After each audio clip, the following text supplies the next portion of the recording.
Hello, hello, and welcome. Today we are playing more Magic the MTG. We are playing with the Mirage Tempest mod. I believe all of these Shandalar mods are made by the same dude. So, I believe the username on Reddit was FortuneShoddy369. I forget now. I should have written it down or had a link in the bot or something, but oops. So, this is an update that includes cards from around 1997 to 1998. I may have spoken wrong about when the Alliances mod was era-wise, but yeah, these are... Mirage and Tempest were the next set of 6 sets after Alliances. And they are kind of the start of when Magic started to actually get good at set design. Because I think that Ice Age was quite mediocre. Alliances mostly suffers from being a small expansion, but it could be kind of bad. And basically everything else pre-Mirage is just like, oh boy, fucking you. Oh boy. I mean, for a start, you also had the problem where you had a couple of super small expansions. So the small expansion in Magic typically means 155 cards. The first 2 expansions of the game, Arabian Nights and Antiquities, didn't break 100 cards. Neither did The Dark, which was the 4th expansion. And I want to say that Homelands and even Fallen Empires were smaller than the typical small expansion was. There was also Legends, and Legends was kind of poopy as well. The original base set was horribly unbalanced. Revised made it significantly more balanced, but balance in early Magic was not really much of a thing. We're going right down the middle here, difficulty-wise. And our color of choice, we are going to try out green to start with. And we're going to find ourselves, I mean, we can become a lobster, I guess. Do we have something with, less face? We become completely a lobster. We can put on a helmet and that will help make us look more like a lobster. If we wish. Or we can have the 2-color makeup. That's funny, but maybe not as much lobster as I would enjoy here. Let's become this strange cat. Complete with a rat. As you have when you're a strange cat, I suppose. Yeah, that will do. That will do just fine. Actually, no, there we go. That's better. I'd be like that, but I'd be dumber. The bot can definitely outsmart me a little bit. Anywho. Yeah, enter the name for the thing, and that's a bit of a fool's errand. So you might have just barely caught it there, and I don't blame you if you did not.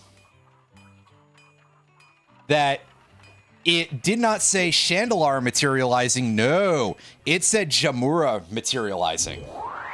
Now, once again, for the edification of the people in the audience who do not know Magic lore very well, Jamura is a location on the big plain Dominaria, which is where most of Magic lore took place for the early, especially up until 2003.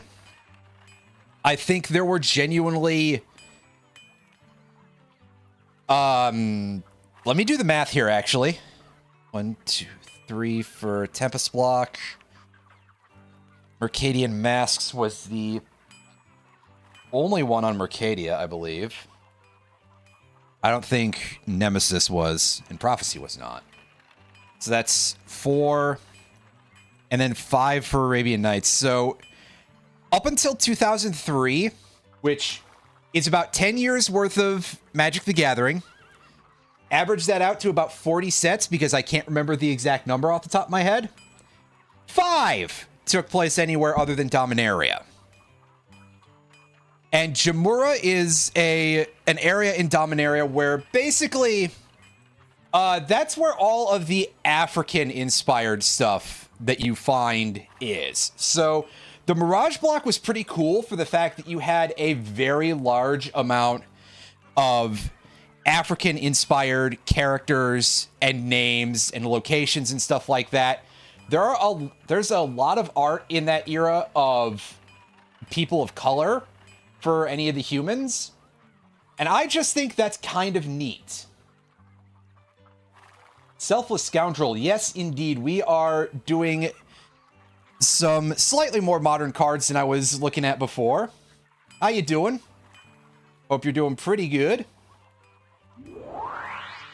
Our shop is a little bit unimpressive here. Oh yeah, there's portal stuff in here too, BT dubs. The amount of that's going to be valuable though is like, I don't know, 10, 12 cards maybe? Or stuff that's like, oh boy, draft chaff! except even draftier and chaffier! So, yeah, what I was getting around to when I was talking about Mirage and the location of Jamura and stuff like that, I actually dug up some documents yesterday, like just by sheer chance, I found some stuff about the world building they were doing at this period. And it's really neat the amount that clearly WotC was very interested in getting a lot of this stuff, like, to make it feel right, you know, by the standards of 1996, right? Because at the same time, there's also the part where Jamura is a very made-up name, and it's just like, yeah, bro, we can tell! Anyway, that's enough of that part out of me. And yeah, Shandalar, OG Shandalar, very good for doing Power 9 crimes. You can do some tremendously funny stuff if you pick up enough of the copy a card from your collection effects. When I played through the Alliances mod, I mostly just did that to empower a deck based around spamming Fireball and Drain Life. This time, however, I might actually try building something that cares about having a board. Let's take a closer look at our deck here. For a start, we are technically in Abzan colors because we do have this one Ranger and Vec here. You can see that one's from Tempest.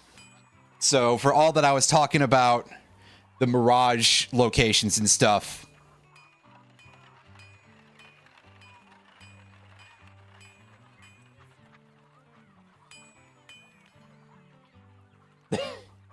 Homelands, the MT... Yes, absolutely. Homelands is... Ooh. Ooh. Oh, boy. And yeah, Fallen Empires up through Urza block. Hold up. Did Fallen Empires predate Ice Age? Because Ice Age... I'm no great fan of Ice Age. And I think it did. So I would basically kind of be like, yeah, that's a little bit fair. But also, every once in a while, you do get some cards that are just hanging out in a couple of these sets that are just like absolutely puke-inducing. A couple of my favorite cards from the block, but also I acknowledge that they are like awful in terms of power balance, are Cadaverous Bloom and Squandered Resources. Which, in addition to the fact that both of those cards are kind of busted, if we see them, I will talk about them. There's also the fact that this was the first time they were really digging very hard into the enemy color pairs and the cycles that they had in Mirage and Visions. And sure, a couple of those cards are pretty all right.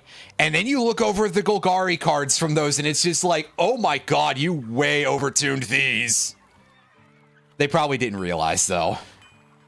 And it does always... Golgari ends up feeling very often like one of the best color combinations in Magic, just because of stuff like that. And not even just stuff like that, but that don't exactly hurt nor help. So, We're throwing in this elite cat warrior so we can have a little bit more, couple more feet on the ground here. And we're going to try and cull basically everything that is not green and black.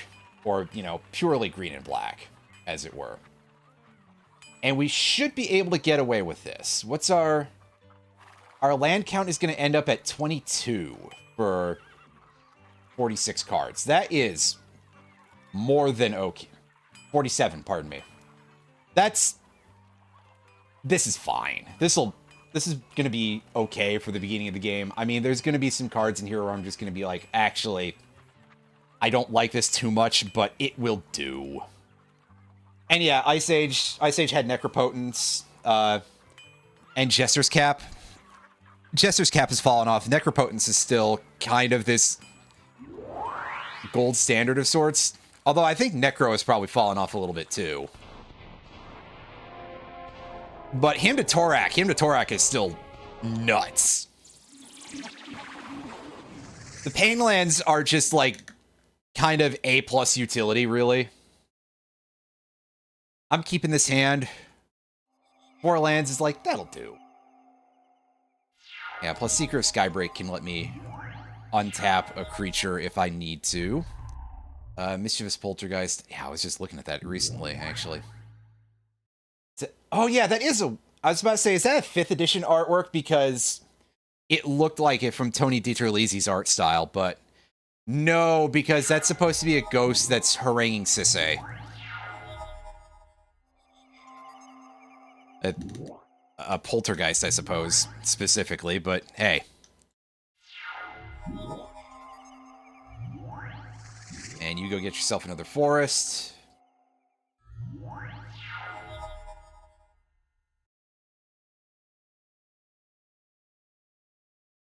So, I will play the Mischievous Poltergeist. Again, I prefer to, and it's technically a good idea to do all of your stuff in second main, but I'll throw that stuff down early just to... Because at this point, I kind of do that. Sky Shroud Ranger, that would be a great card for me to pick up if I could. Start out by doing this, and... Block. Block. Target creature. Right, yeah, just to kill off the poltergeist. That's fine. I'm okay with losing that. Like I said, that was actually set up that way anyway. And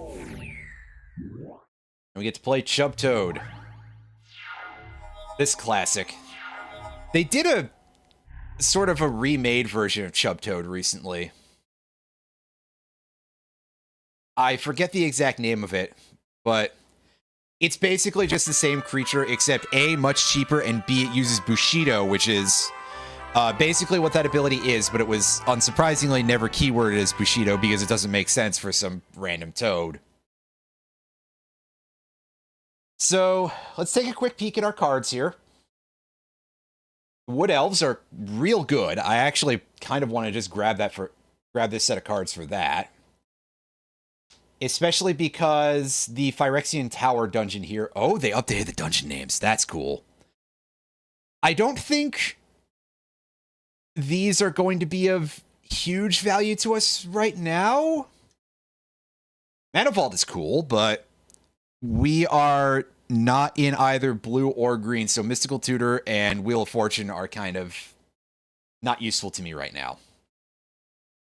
Elven Rite is a nice permanent buff spell.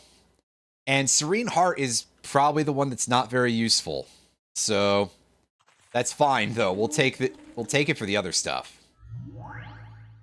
This art, I do not recognize this artwork. This like mining pit. There's probably going to be a lot of art where it'll just be like, okay. Excuse me.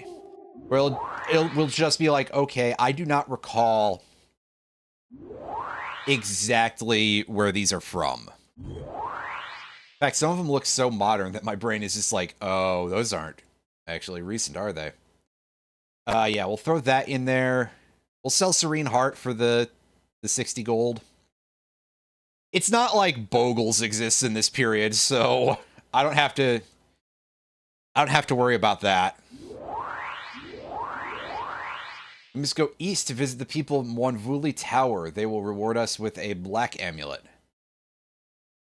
Sure, I mean, hey. That is sort of like money. We may be able to find somebody who has a good trade for us for that.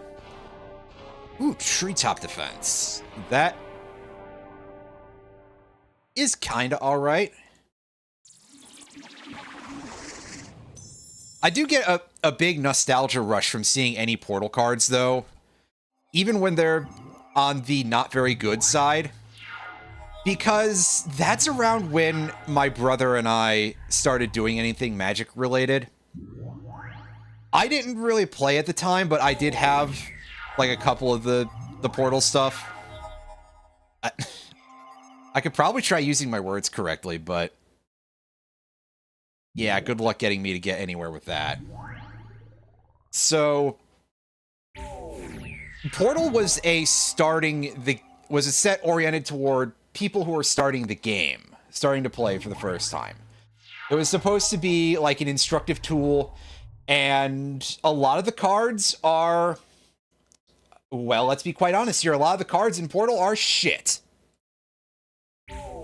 However, there are kind of a lot of actually quite good cards in there that are perfectly usable.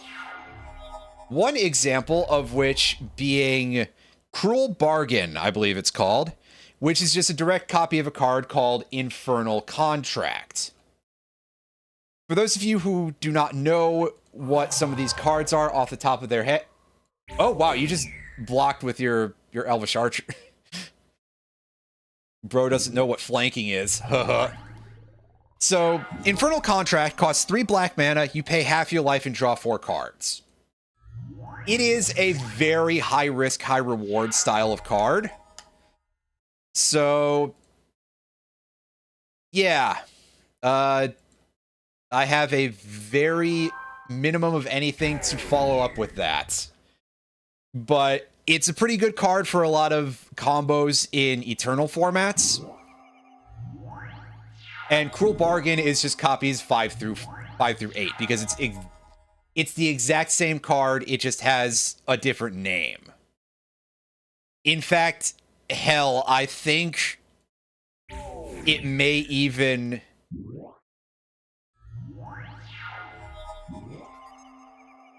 I think the... Oh, my goodness. Yeah, sorry. I think that the other card may even be a sorcery to Infernal Contract. In fact, I feel quite confident of that. Oh, yeah, we take that. Oh, my goodness. That is probably the exact card we want to see right now is Bayou. So that way we can play better. And this treetop defense is going to get sold. Give me some money. Thank you very much, dude. And we'll pull one of these swamps out, I guess, for Bayou. And let me pull up my map here. Where is Monvuli Tower? And it's down. Let's pick this stuff up first. Ooh, Broken Fall. I have a lot of nostalgia with this card because this is one that my brother had very early on as well. Yeah. He got into, like, the actual end of Magic stuff, whereas I was stuck on the sort of starter tier stuff, which is probably fine. But, yeah, we're not allowed to... Oh, right, I have to go here, don't I? Oh, yes, I can buy more of these. Absolutely. I'll tank my money for that.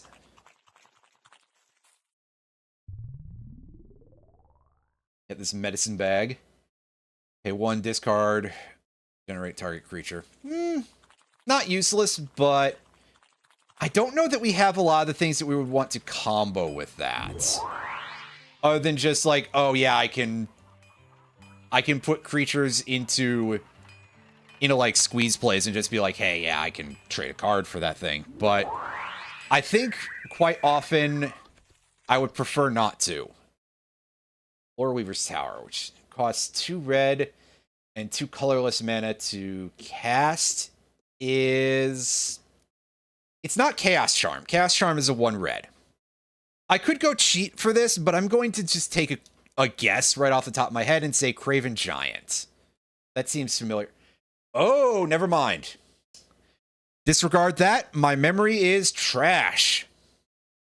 When a player doesn't pay Heart of Bogarden's upkeep cost, deals X damage to target creature and each creature they control, where X is twice the number of age counters on Heart of Bogarden -2. Also known as the last cumulative upkeep cost paid for Heart of Bogarden. But they decided to take that language out of all of the cumulative upkeep costs that do that.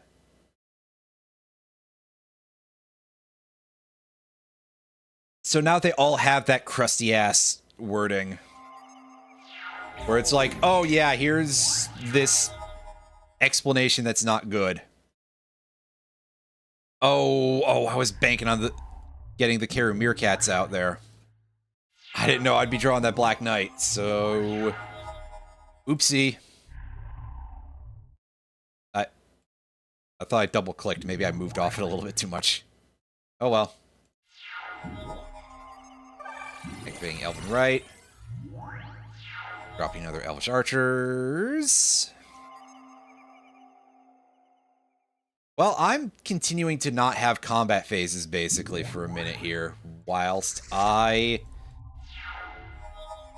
look for Sadistic Glee, pretty much, and then... Oh boy. Oh lord.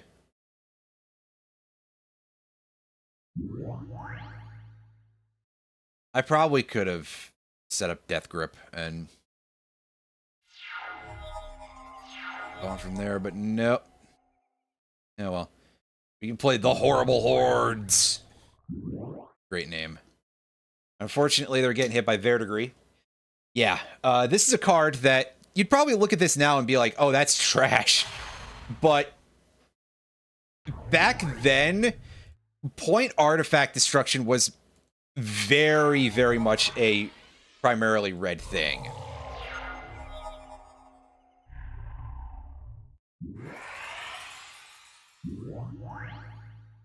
Now, unfortunately, we can't trigger Death Grip because I decided to play my Mischievous Poltergeist, but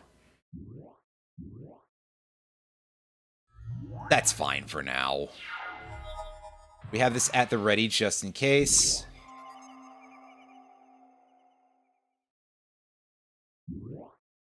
So we can just sort of prevent more things from coming in for a little bit here.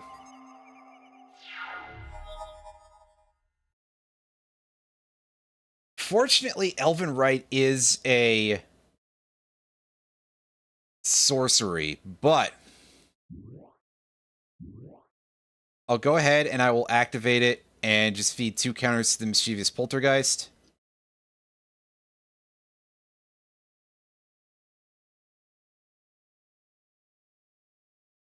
Click done, and that should...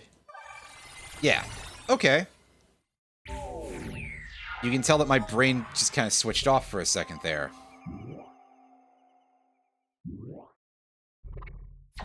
And we can just keep countering those spells for a little bit and keep this guy pinned.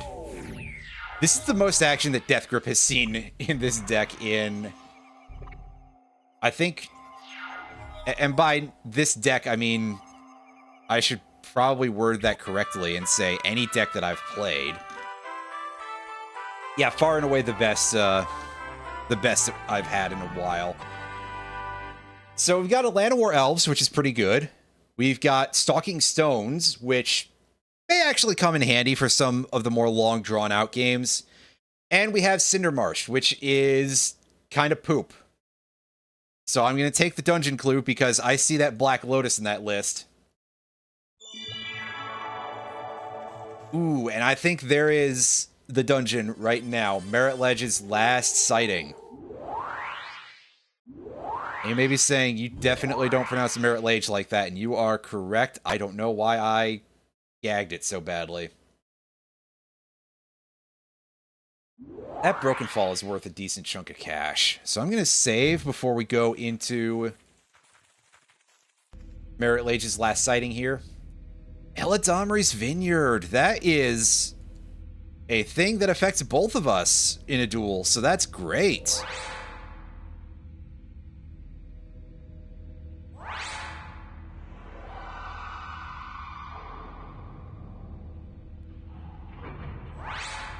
We get a Plague Rats in the next duel.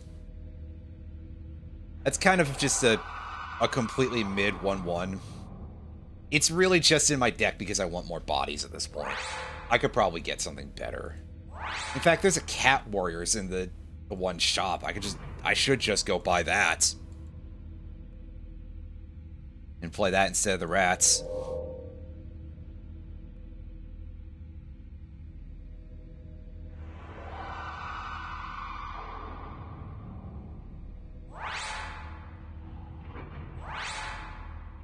Get a Horrible Hordes. I mean, that's more respectable than a Plague Rats.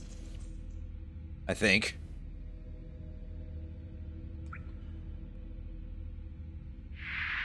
This has Mountain Walk. Will be the Mountain Goat. The Goat! It's not that good of a creature, really, but hey. Oh, we've got some lands that are a little bit effed here. I don't know why this happens, but sometimes it does just kind of crop up when you're in dungeons. Or the game will just be like, by the way, what if we completely screwed up your land base forever? Anyway. An Uktabi Fairy. That can kill one of our Horrible Hordes. Now, that's unfortunate, but... I mean, she's probably just going to be wasting the Uktabi Fairy blocking, so... It's fine. Sylvan Hierophant dies, exile it, then return another target creature card from your graveyard to your...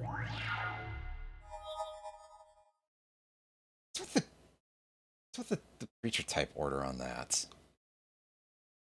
That's weird. Anyway, we'll play Clockwork Haunts. Not that we need to. Because we're going for the kill anyway. There's Bronze Tablets. This is a card that, quite frankly, I think is basically just in the dungeons because of the circumstances of this style of game. Get some more life in the next duel, and we find Fast Bond. Fast Bond is pretty interesting.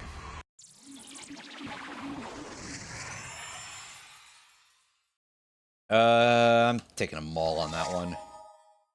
This isn't exactly an amazing start either, but it will do.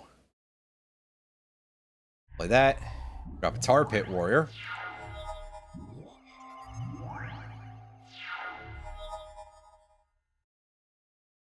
What size is our deck? 28 cards. Huh. That is much less than we have. So there... Something kind of like meddles with our deck in general when we go into a lot of these dungeons, and I do not know the specifics of it. So I can't actually say that much.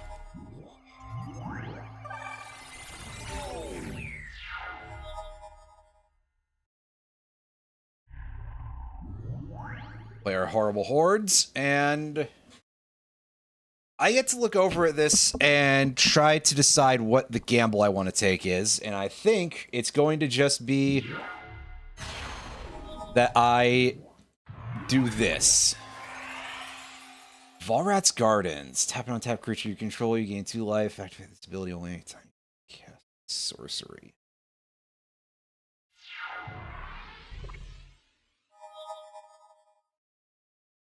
Unfortunately, I need things to make plays with, so this could prove to be a bit of a problem.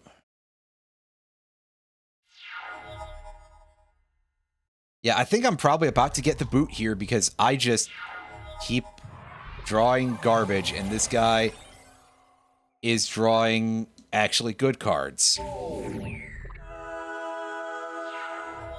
And he's got a source of life gain. Yeah, I think we just take the L on this one. And we lost Clockwork Steed. I mean, that's no big deal. That doesn't bother me too much, because that's kind of a mediocre creature anyway. Oh, that guy is coming for us pretty quick. But we're close enough to get into a fight with this Undead Knight. Well, Nightmare might be a nice card to have for the deck, I suppose.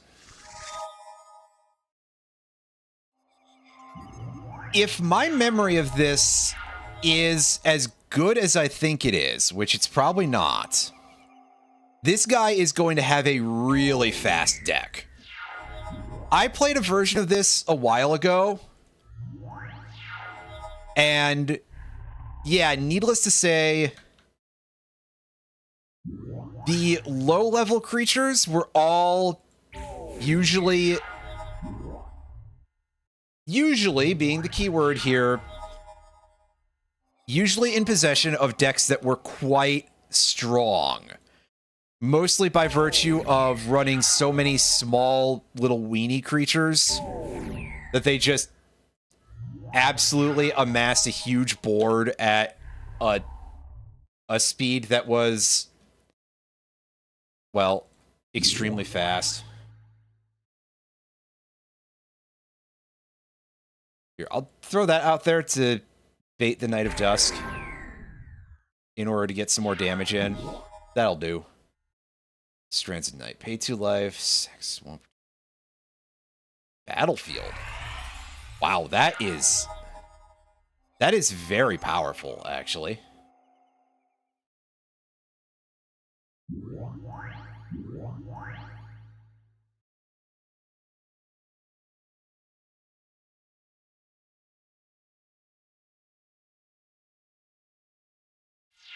Alright, move to next turn. Oh, you've got a shadow creature. That's lovely. Dothai Mercenary.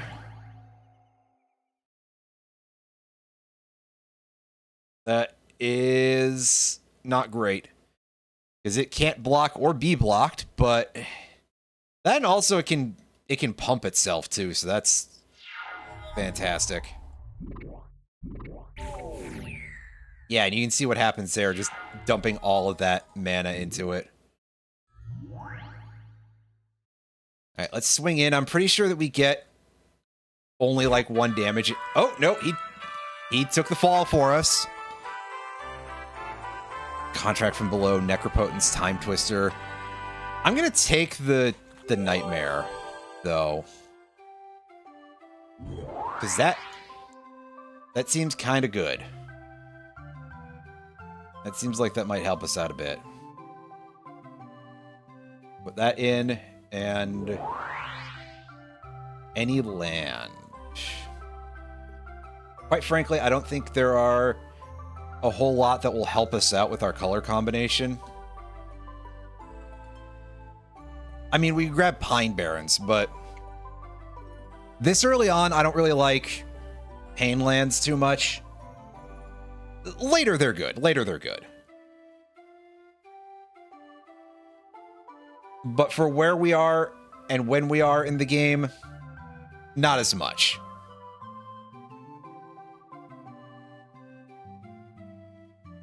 Wasteland, though, that's only an uncommon. I don't think I knew that off the top of my head. That's pretty great. That's something that we would want to basically keep in our back pocket for whenever we go to any of the major castles. Ancient Tomb, City of Traders. Maze of Shadows is situationally nice.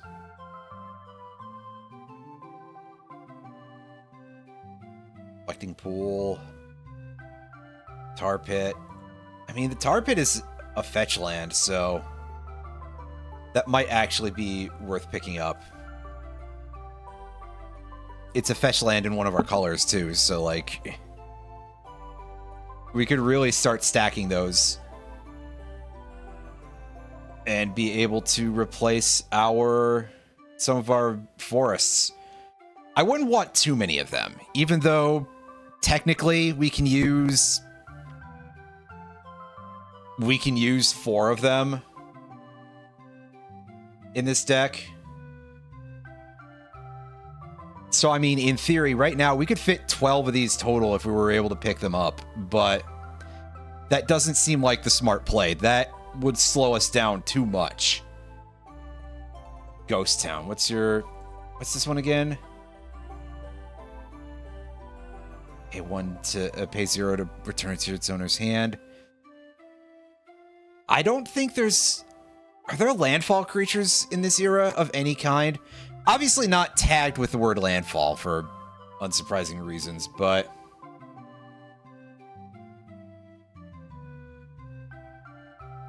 I don't think there are. So let's pick up a grasslands.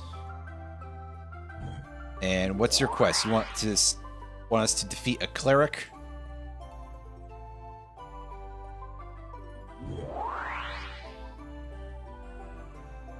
And we'll pull this out.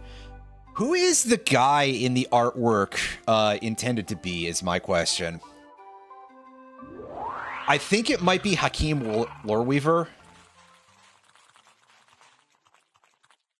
Which would kind of make sense for the amount that this leans on being Mirage War-oriented. You're a priestess, not a cleric. Because you don't have sleeves.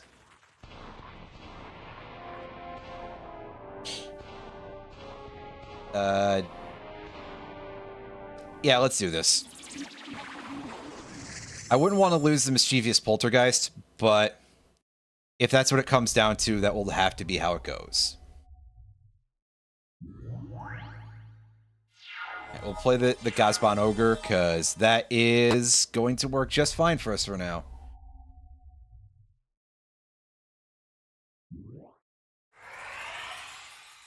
As long as we're facing the small guys, small fries, then that will be a perfectly fine thing to play.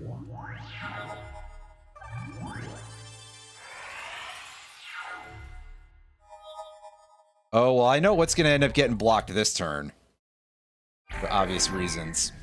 And that Convalescence is not going to pad the game out too much, but we are going to have to listen to that sound a couple of times. Especially because of dropping that Venerable Monk.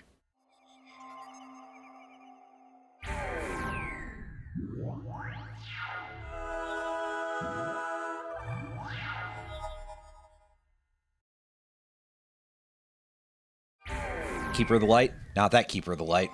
Doesn't provide mana.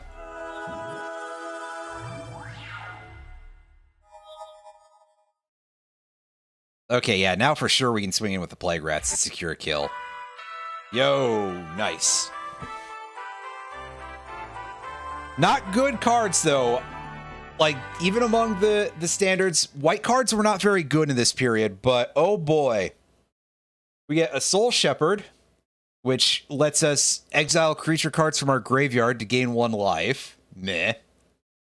Alarum. Untap target non-attacking creature gets +1/+3 until end of turn. That's an okay combat trick. It's not the greatest. And Greater Realm of Preservation. This is basically a Circle of Protection black and a Circle of Protection red in 1 card. But it is underwhelming. So, you know what? Give me the dungeon clue. Because we're in pretty good shape with this. Muting for a moment here.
Yeah, sorry, you didn't want to hear any crunching noises.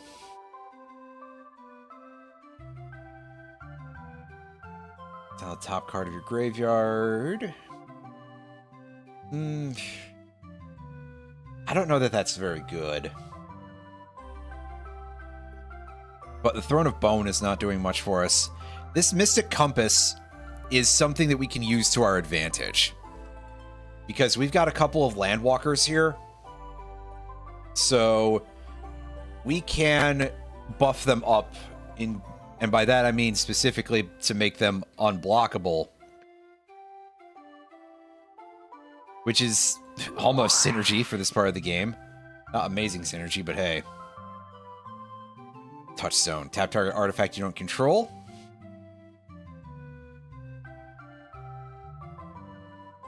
Might be valuable. Dungeon Shade. Is an existing Shade-type creature, but with flying. That... I might pick that up, but I'm not sure yet. Dothai Jackal. This is good because it's a shadow creature, so I'm taking it. And Enfeeblement is a kill spell. So, yeah, we like those. Is there something in here that kind of sucked? This Karu Meerkat I don't think is going to be very useful for now, but Nature's Kiss can go. Throw that in, and... And Nature's Resurgence as well. Not really seeming like my thing right now. Is it worth anything? That's worth a pretty good chunk, actually. So yeah, I don't think that's going to do it for us. We'll just throw it in the can. Same with this one. Oh, is my deck over 50? Huh. Oh, I have 2 Plague Rats in here. Neat. But even then, that's kind of unimpressive. That... I think those are going to come out. And we'll throw Broken Fall in there instead. I like keeping my deck at an even multiple of 10. If possible, I try to aim for 40 cards, because that is as small as it can get in this game before it starts feeding you random lands.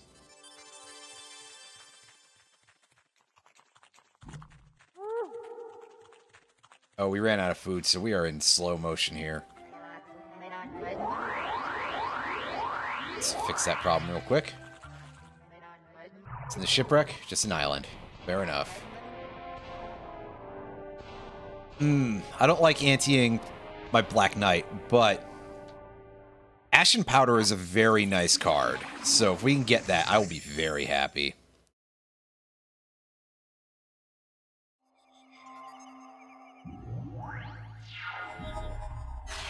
Dark Writ for Restless Dead and Kilder Undead, which means that you're sacking that. Well, let's swing into it now and remove it from the board before it becomes a problem. Just got our Throne of Bone out there. I'll just play a Chub Toad. Rather have the body on the board than the Mystic Compass.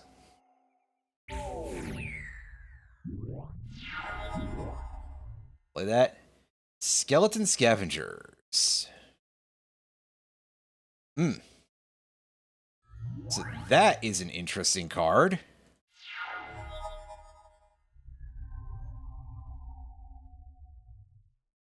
It gets buff every time it regenerates, and whenever it does, you have to pay more to regenerate it. Actually, kind of a nice design. I like it.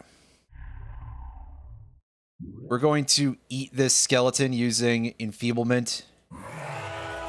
And sure, whatever, gain your life back, I don't care. That's fine, it's only going to slow things down moderately. Disc, however, could be irritating, so... Thankfully, we didn't draw a Playmaker, so I don't have to worry about being like, oh yeah, I gotta skirt the line here real close. Unfortunately, now I have nothing to play here, so... I'm about to lose my Black Knight, ain't I? Fuck.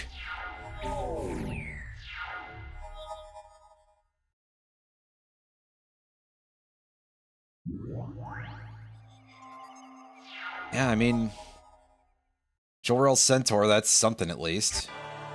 But yep, we lost the Black Knight. Dang. Bad luck. The deck is probably still a little bit low on some stuff anyway, but hey. Oh, hey, look, go back to that place that you already know about. That's funny. Agonizing Memories. Look at target player's hand, choose 2 cards from the top of that library in any order. Kind of useful, but I'll pass on it for now. Death Watch. When an enchanted creature dies, power, and you gain life equal to its toughness. That has some value, so we will definitely put that to use there. Haunting Apparition is not going to be the thing that we pick up for now.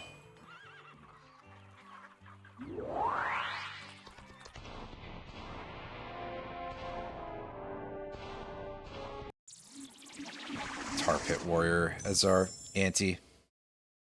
I'll keep this hand even though I don't think it's very good. In fact, I definitely feel right now like we have far too much land in our deck.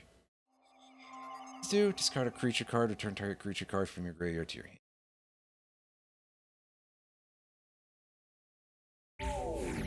It's pretty alright. Deathstroke. Yeah, that's a card I actually forgot about, to be honest with you.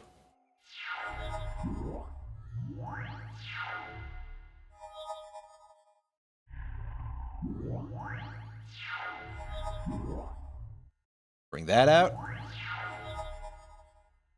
And you go ahead and keep playing those Cadaverous Knights if you want to, buddy. Drop another Giant Mantis.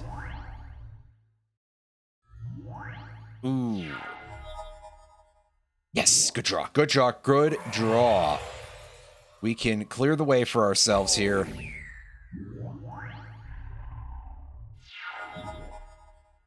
Commander Graven Ilvek, there he is. When he enters the battlefield, sack a creature, and he does some other shit. Oh,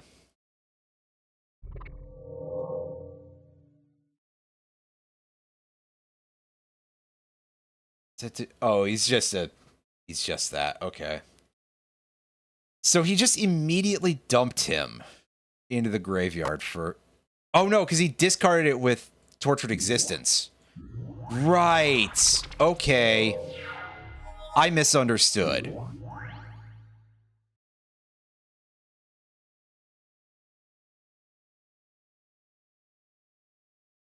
Here, fine, we'll trade. As you can see, you could discard Gravens, that way you could get that back if you wanted to, I guess. As he just keeps doing that. Okay. I mean, sure, dude, whatever you feel like doing.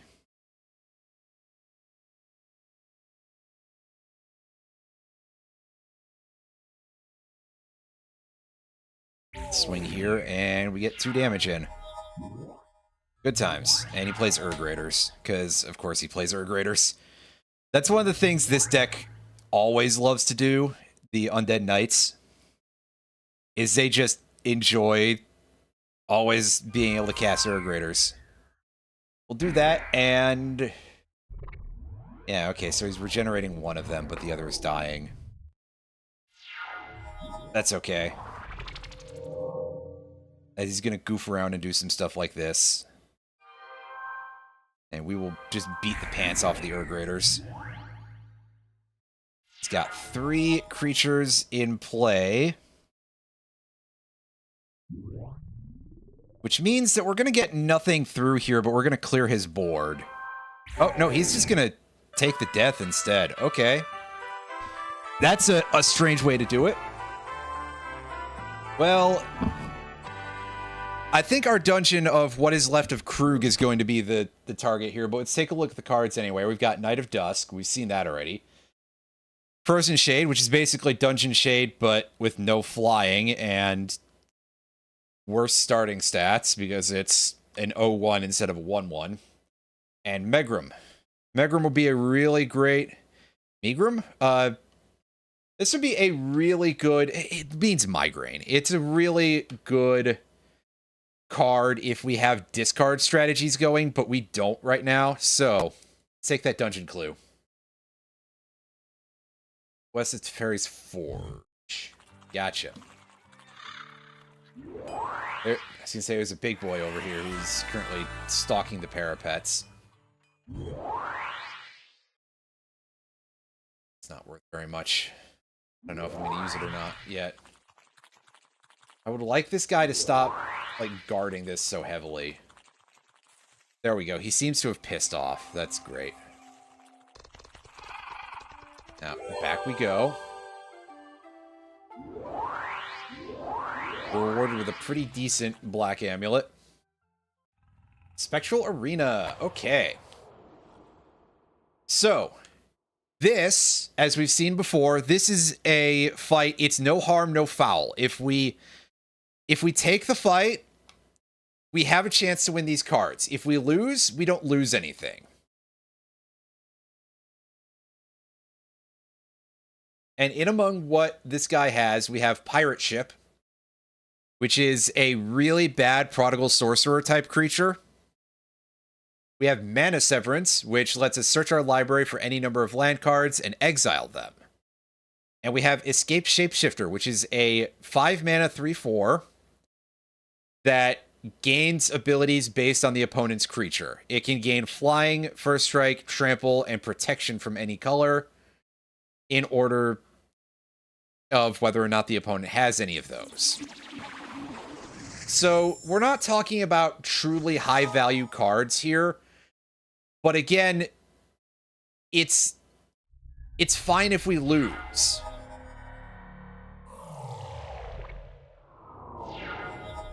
Well, that's a little bit unfortunate. Yeah, as you can see, sometimes it doesn't pay to put your good thing up first. And we have to discard. In this case, I think Death Grip is not useful, so we'll do that. And we'll play our Seeker of Skybreak.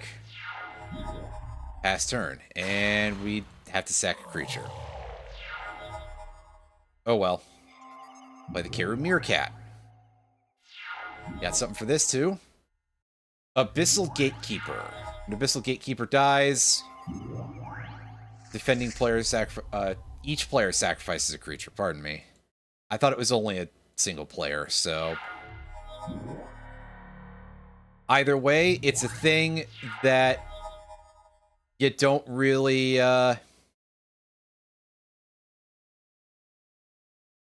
you don't come out ahead if you do that, you know?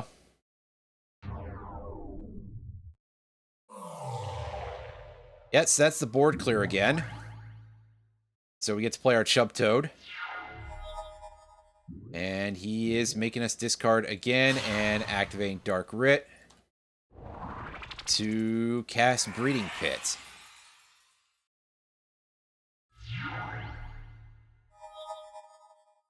Slightly bothersome. Alright, so we'll give Chub Toad 2 counters and swing. I half expected him to just immediately dump the Thrall token, so hey, good thing he didn't, actually. And he debuffs our Chub Toad for a turn. As he's just going to sit there and amass a bunch of garbage tokens. Okay. Well, good. He's below 10 life, so I can play Gazban Ogre. And I can play ECW. And we like that. At least a little bit. Move to combat, swing in with everything. He doesn't have buffs that he can hand out, so I think we're good to go there. Yeah, Death Watch is not going to do a whole lot for us, unfortunately. Swing in, and he takes no damage, which is fine. Play a land, swing. Just keep trying.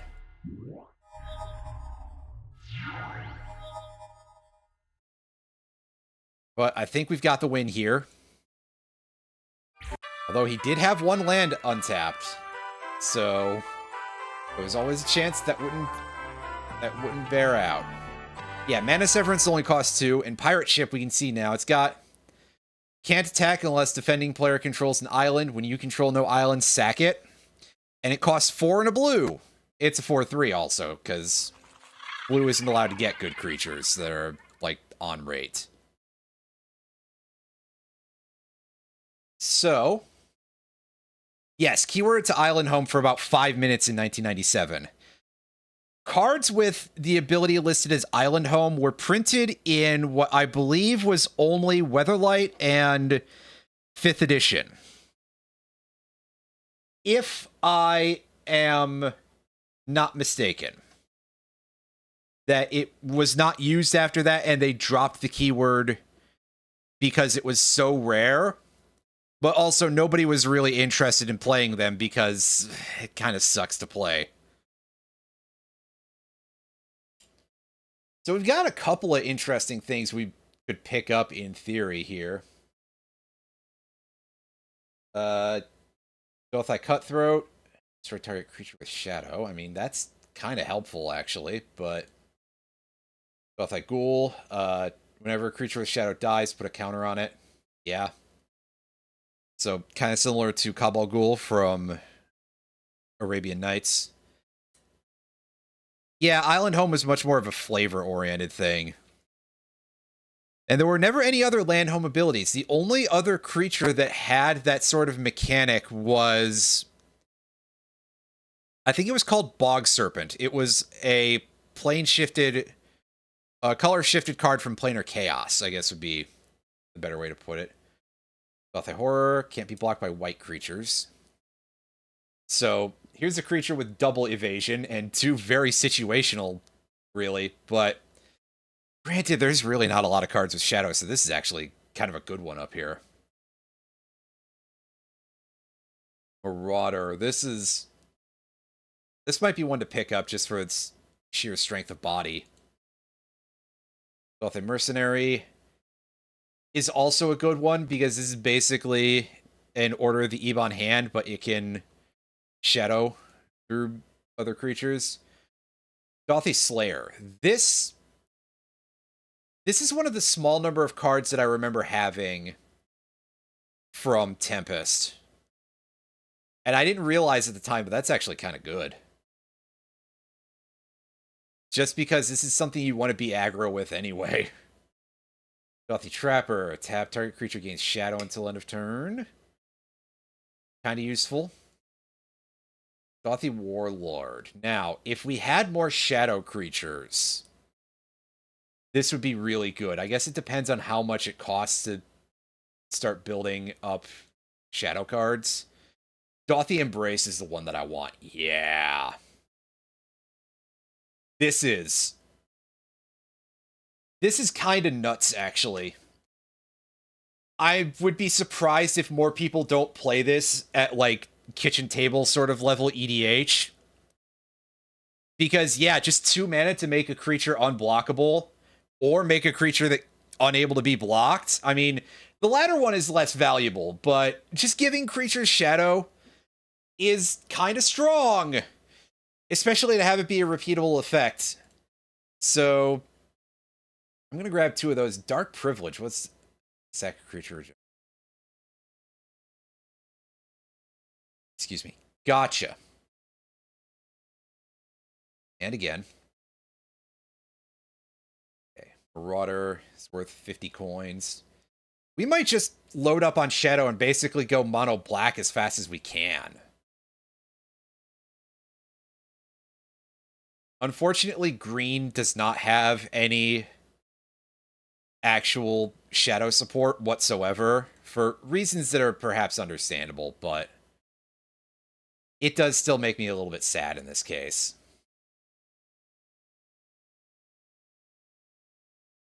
Oh, I'm out of money. Oops.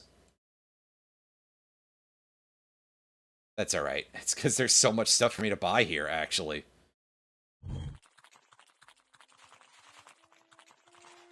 Yeah, contrary to what I have for my stream title, I am not rushing slivers. I mean, I'm sure it would be good, but I can't really bring myself to do that, really.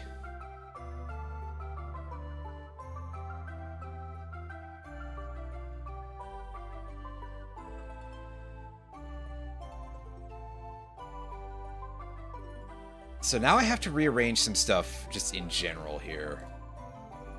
Put that in there, and...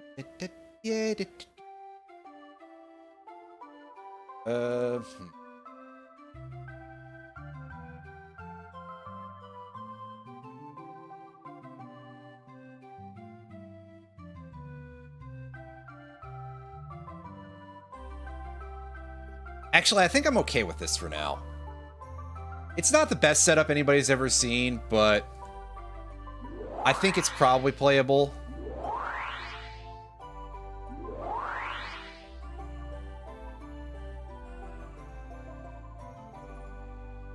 And yeah, this guy is talking about some backstory.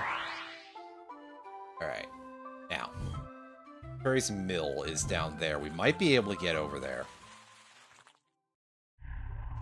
Oh good, we found more swamps. I actually need those because I'm so early in the game.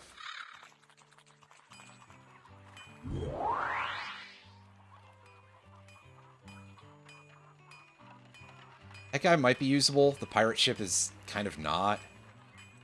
Mana Severance? I mean, maybe. That feels like one of those things where if I used that, I would get my ass kicked for it. Vampire Hounds. It's a 3-mana 2/2. Discard a creature card, gets +2/+2 until end of turn. It sounds useful, but I don't think that there's everything I would want to be able to put it to use in this era. So for now, we're going to just pass on that. And we're keeping this hand because we start off with a shadow guy.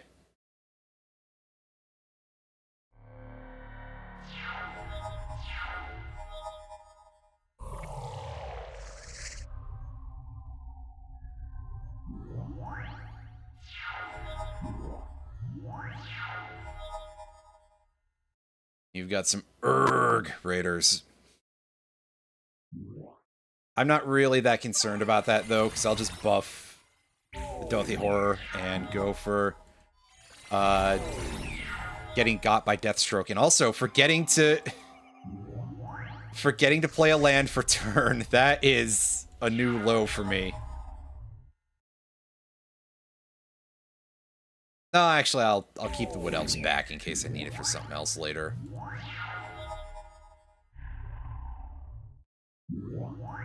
Play that. Be able to play the Warlord, too, if I had actually been competent this turn, but, you know.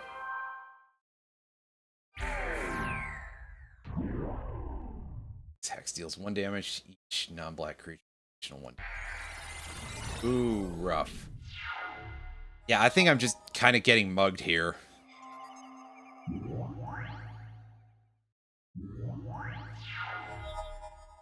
Yeah, I can't tank that.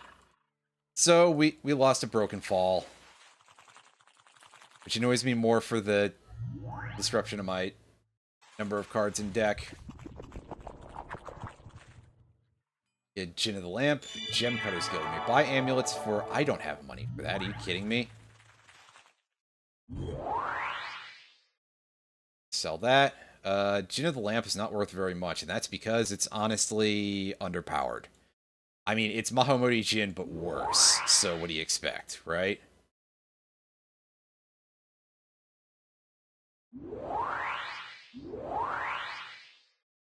Go south to Teferi's Forge. We are going to save before we go and confront the guy at the mill. Mind Stealer. Yeah, we're putting up that Bottle Gnomes that I think I've drawn once.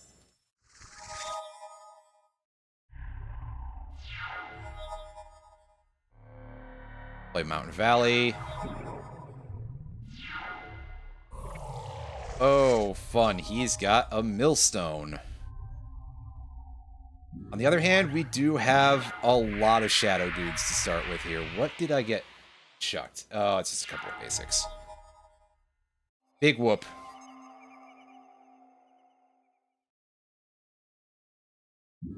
Play another one of these. And swing.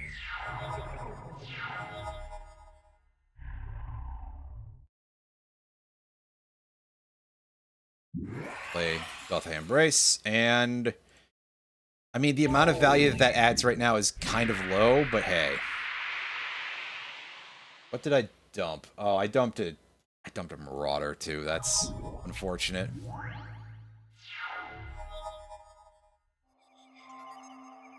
Play that. And this isn't going to trigger, but I am going to just remove it from the board. Sadly, it doesn't trigger, but hey. Mind Harness. Yeah, he's stealing my creature. Big whoop. I still have this game won. Thank you very much. Thank you very much. Take the cards. I was literally right there. Come on. I got sidetracked by the other guy who was blocking my path. Well. Oh well. Keep this hand. It's not a great hand, but it will do. Play our Warlord. Just because it's an unblockable creature, so that in of itself is pretty solid.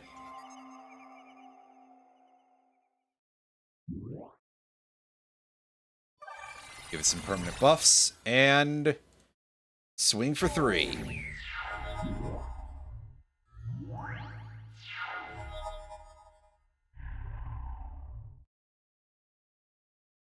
Combat.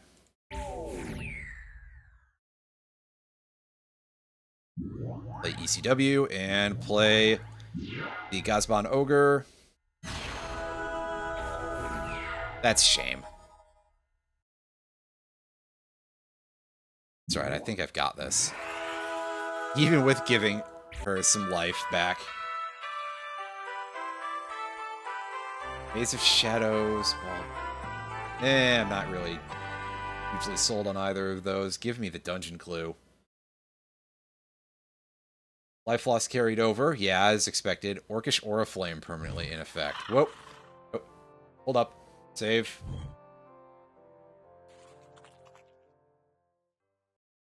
The Lost City of Keru. Find an amulet of every color. Nice. Okay. Let's go up against this guy. I don't like that I'm potentially dumping 2 shadow creatures here, but you've got to do what you've got to do sometimes. He's coming in with Spectral Guardian. That is a really strong thing for you to get there, buddy.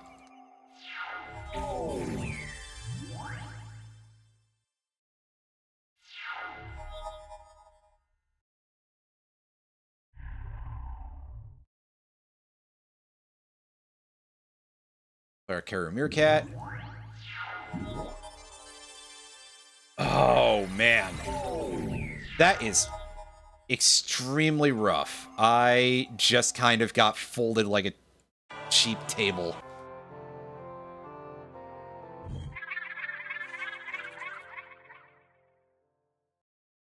Sunken Temple of Amonkhet.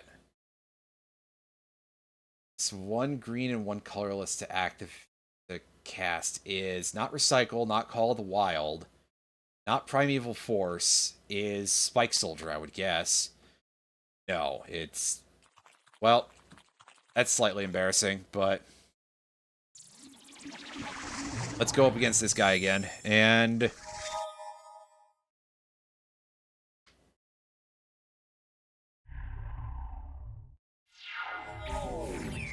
Right, our draws aren't complete garbage this time. We can probably do this. Although, keep in mind that I'm saying probably and not necessarily for sure. So... my confidence level is as high as that entails. or suggests, or whatever you want to say here.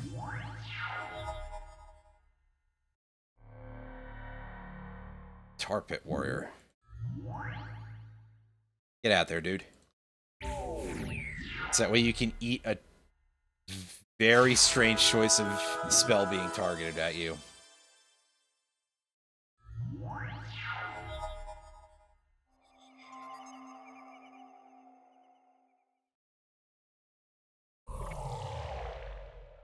Pop that, get a Bayou, and... which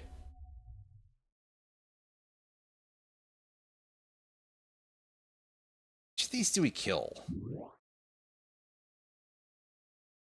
I think we're just going to get the missionary with that. Swing in.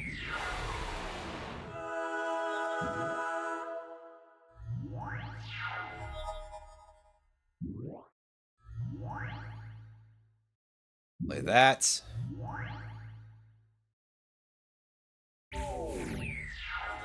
That's a decently reusable. Oh, boy. I don't like that that is a thing. That you're marching out like that. So...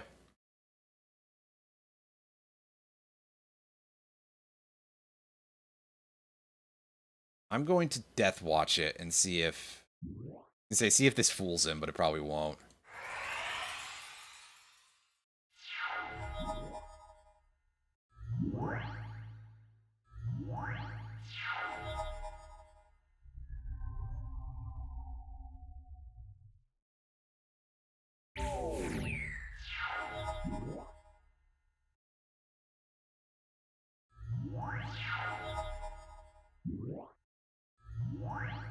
Excellent. Warlord is going to come in a lot of handy here.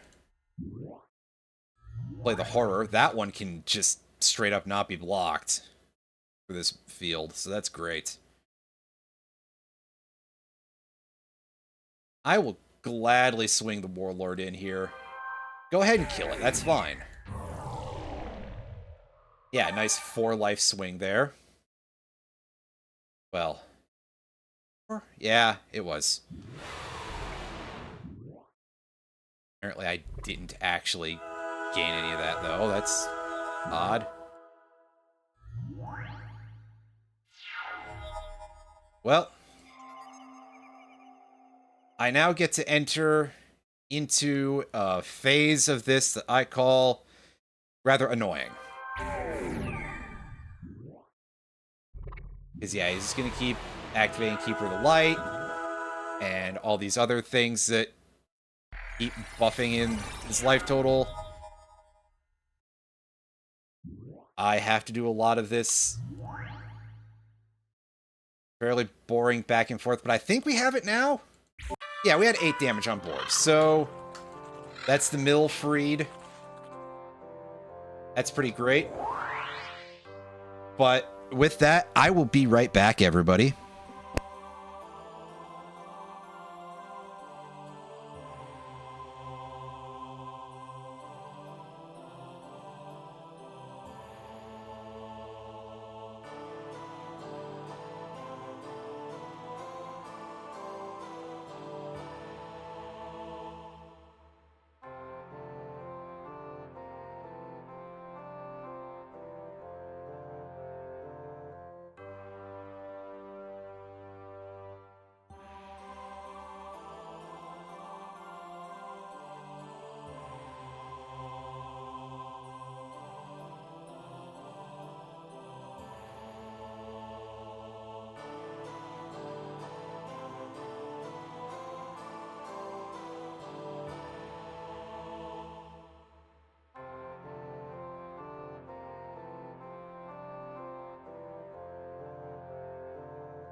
All right, I'm back.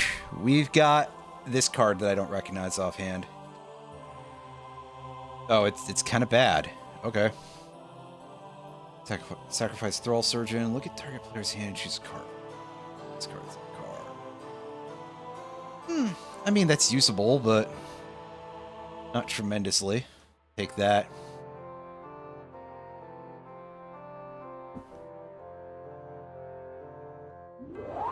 Moreover, I gotta pick those up.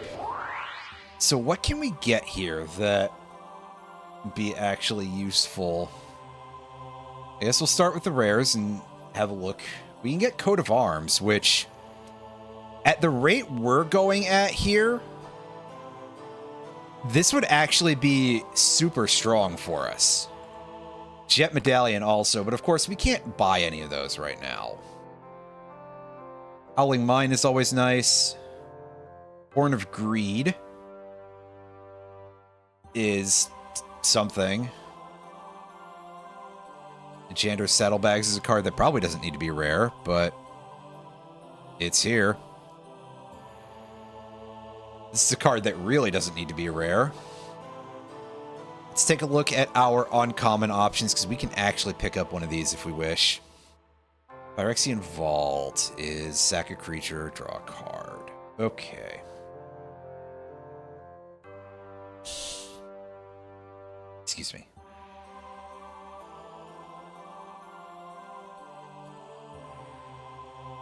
Bullwhip deals 1 damage to target creature. That creature attacks this turn if able.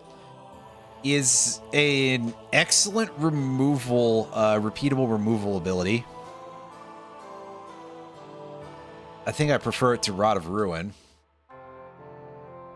Much as this is a really iconic piece of artwork.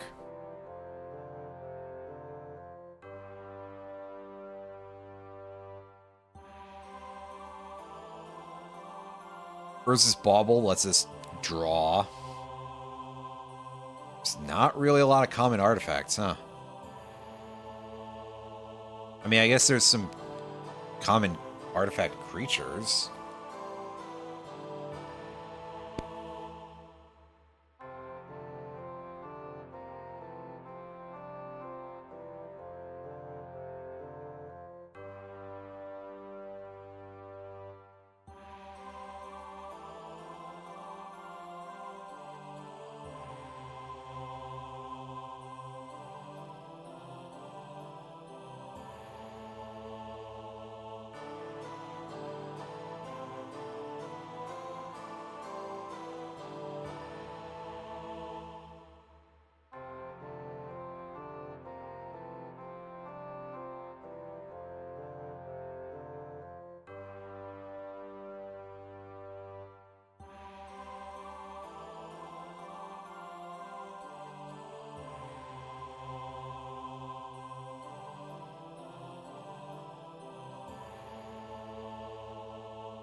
Right, we can't take a quest right now because we're already on one. Whoops. But we might be able to come back there later and get something. Ooh, Gift of Estates, and for some reason it's in the more modern frame. It looks really fucked like that.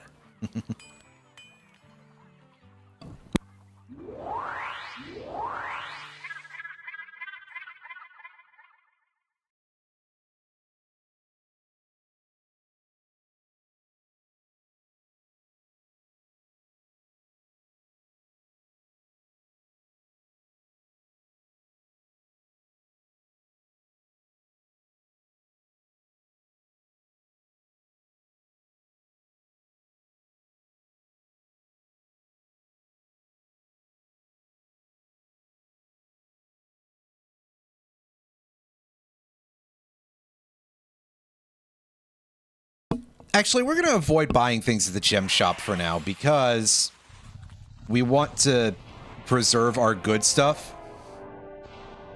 And I believe that the stones that it takes are randomized, so That wouldn't be so great.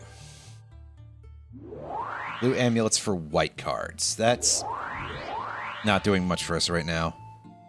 Mind Harness. This guy who looks like a really messed up clown of some kind. The Plague Rat's selling for nothing. Wow. Take that planes out. We don't need that. Are you kidding me? How did I do that? Other than overzealous inputs. Matenda Village. East of the People of Firefire Mill. They will give us a white amulet. Eh, why not? Oh, I don't like putting up my one Marauder here, but let's go for it. I think we can do this.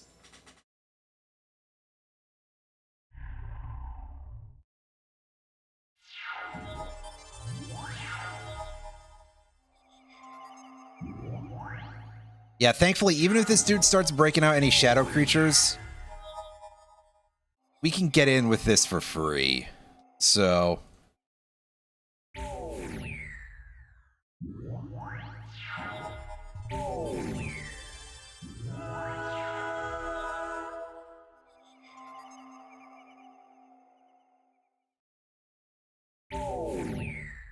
Point is, you won't hear me complaining about the position I'm in. He's not gonna gain that fast, right? Yeah, especially with only 3 lands. We steamrolled his ass. Yeah, give me that JMD Tome. That's pretty good. Or should that be JMD Tome? Because it is named after someone's initials. So it would make a little bit of sense for it to be JMD Tome. We'll pick this up. Cat Burglar. Target player discards card. Nah. Virtue's Ruin will be valuable later. What's the other one that we just picked up? Broken Visage is a potentially quite nice card.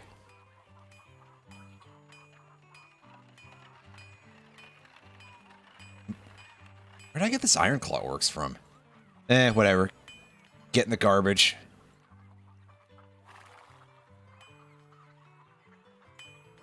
Oh, hey, there's an Unholy Strength there.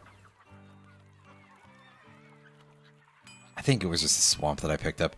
I feel like I've got a couple of cards in here that are not the same that I had when I... I just don't know where they came from. What do we got here? Feral Instinct. That is a card draw effect. Chimeric Sphere.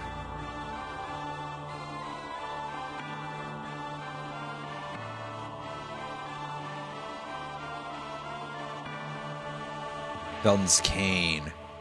I loved that card a lot when I was younger, but nowadays I don't know if it's actually all that useful.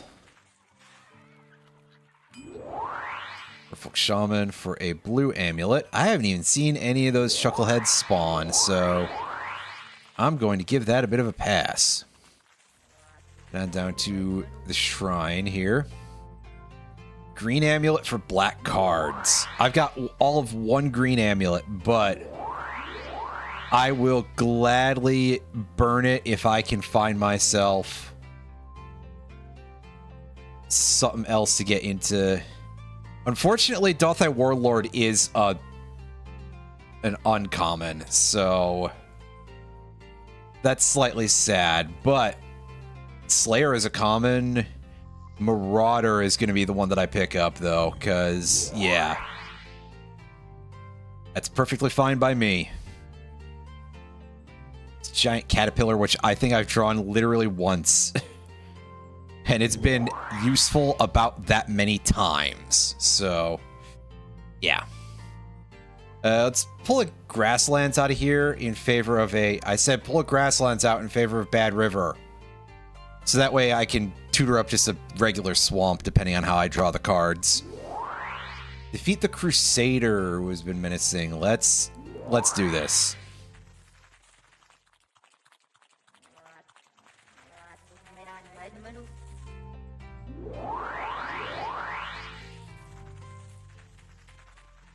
Where you at, horse guy?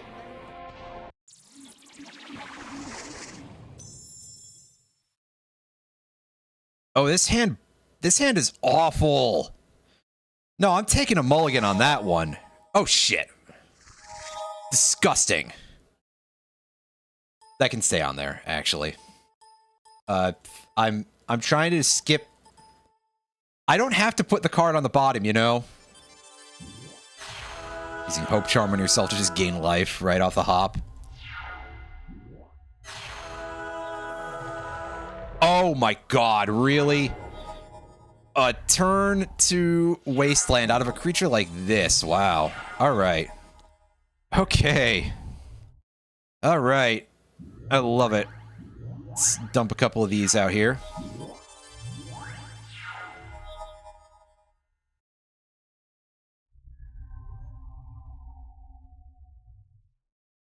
Just swing in. Play the Dothan Marauder. It's Megara's Equity. Whenever a creature the chosen color deals damage. Is that much damage to that creature? Ooh. Okay. So for a start, let's pin that thing. And then move to combat. We swing in these two. And yeah, okay, they get geeked by Mangara's Equity. That's fine. And I get to play Dothy Jackal and the Chub Toad. And a pass turn. Turn the page, wash your hands, etc.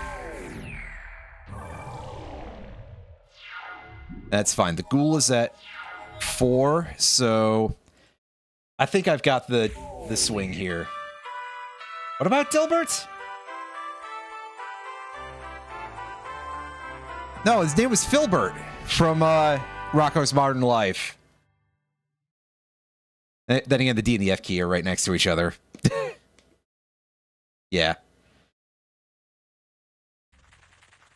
No, the other name strikes terror into people's hearts nowadays. Wait. Actually, that might not be incorrect. Also, yes, I did attempt to use that to turn in the quest that I hadn't finished yet. Oops.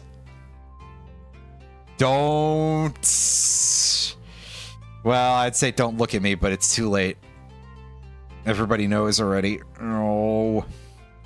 Yeah, we're just gonna burn a couple of these cards that don't feel that useful to me.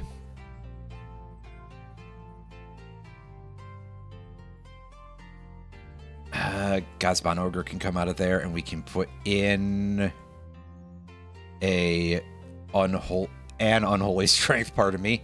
A Unholy Strength, yeah, okay.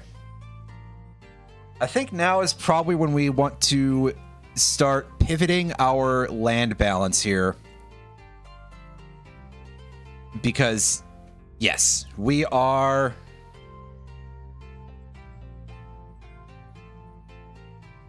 Well, we're definitely moving a lot more towards mono black.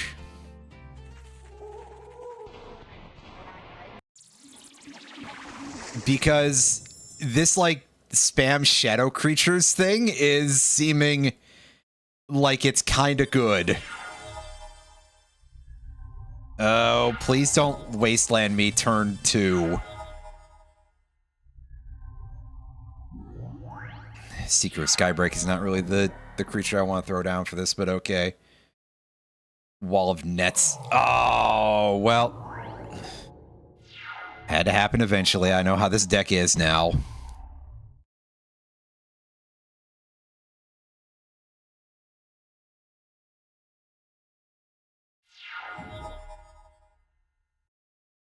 Ooh, Circle of Protection Black. That is really upsetting to see for a myriad of reasons.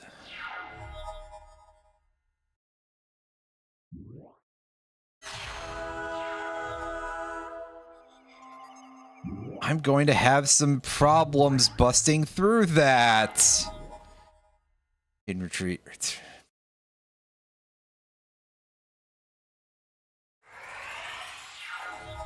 Wow, the amount of stuff that's going on here.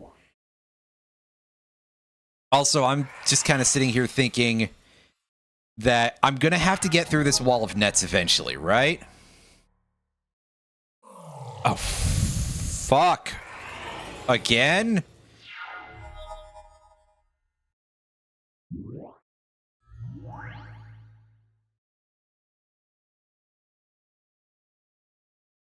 Anyway, I'm just thinking about how much shit I'm going to have to do in order to actually do that. Because there's going to be a lot of stuff that gets burned for it. And on top of that,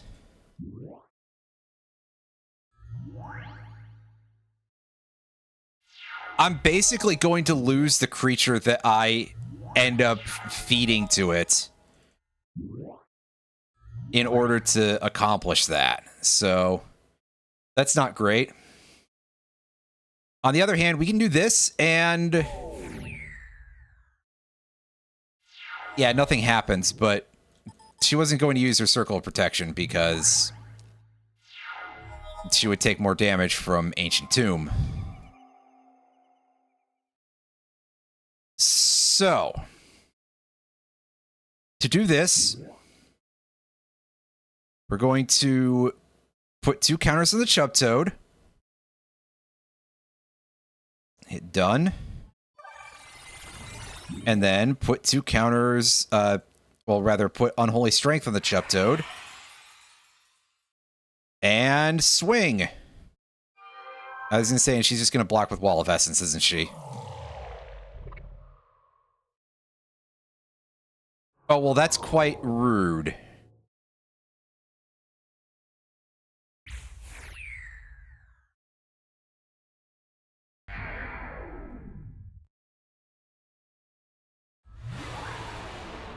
Battlefield. Ay, caramba. Wall of Swords. Oh, you have 2 Pearl Medallions. Oh, my effing lord.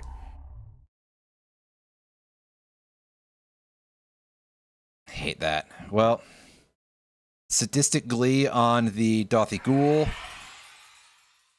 And yeah, we swing with that, and we swing with the Chub Toad. And yeah, go ahead and do that. And prevent some of the damage. And that's fine. We're gonna have to just keep doing goofball things like this, I guess.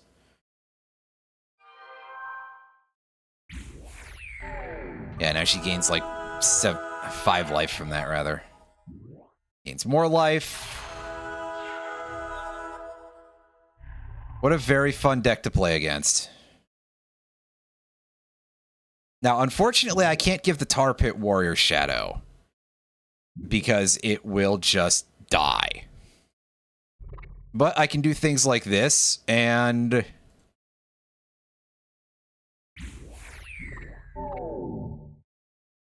she'll only do some... oh, right, because she can't target those, because they're green. I have a way out of this in a very easy... why didn't I think of that sooner? Oh, well. We win. It was very tedious, but we won anyway, so fine. We got City of Traders, and we got a Lotus Veil. Now, Lotus Veil is... got a very weirdly worded effect in terms of how its land trade works. This is really not a good card to be using at this point, because there's certain things you would want to do to be able to make it powerful, and we can't really take advantage of those right now. And its Enter the Battlefield replacement is such a loaded jank. They did not know how to make that work otherwise, I think. Of course, nowadays you have...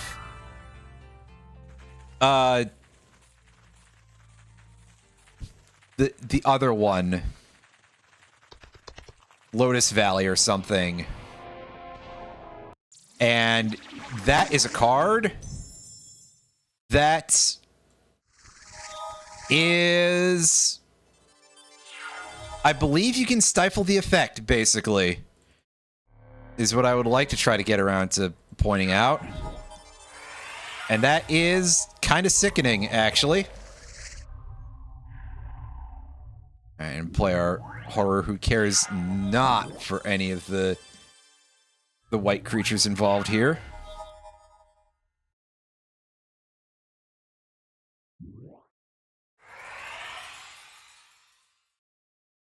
Unfortunately, I kind of do, because if this dude is playing shadow creatures that are bigger than mine, that is what one would politely consider to be an issue.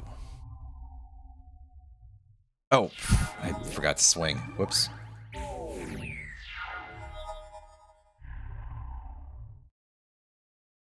Good work, me. What's your deal? Target night creature gets... Ugh.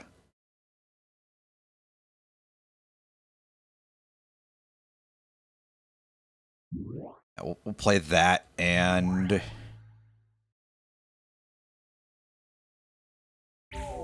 attack. Unfortunately, I have to click the buttons wrong because I'm a fool, but yeah, we died anyway. Well, rest and rip our second Doth I Embrace. We still have one at least. But I am almost upset enough to go reload for that. But I don't remember exactly how far back I am, so... that doesn't seem like a great choice.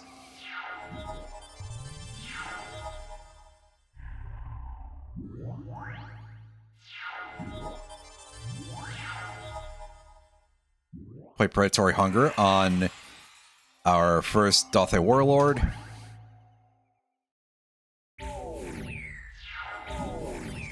I was going to say, honestly, I don't know if I'm going to need it, but... actually, yes, I believe I will. Play that. Play a Death Watch on this dude.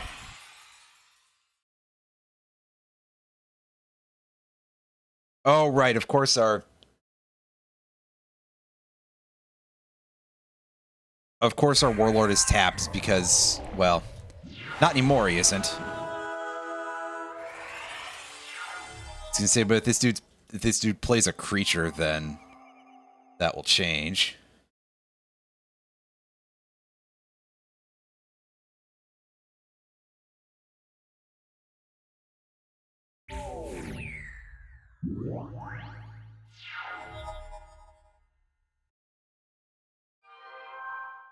Block, because he could really do a lot of damage to me with that blessing.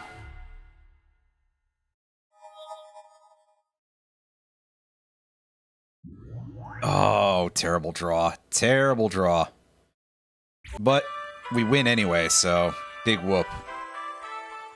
Take the cards.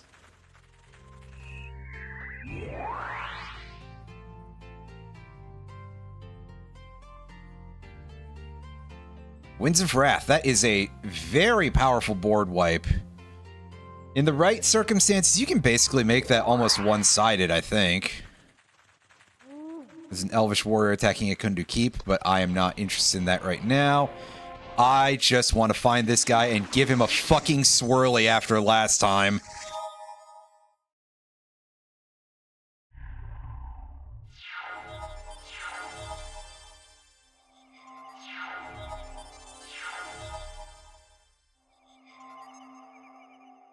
I'll play this first, and...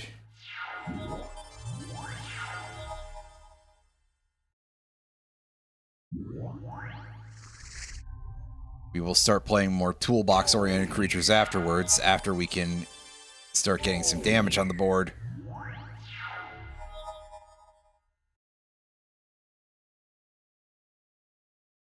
Let's play our Tar Pit Warrior.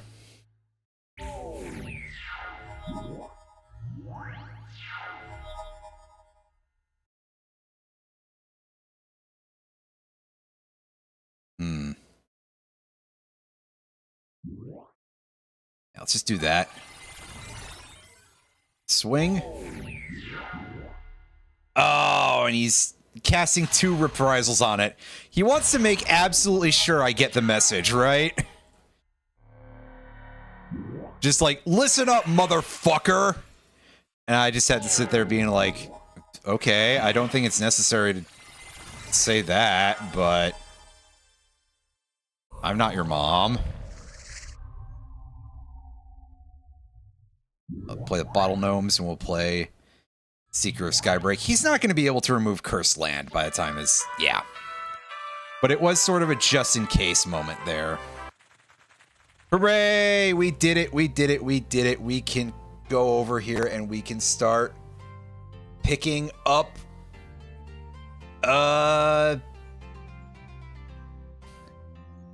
We can collect ourselves another Dothy Warlord, I think.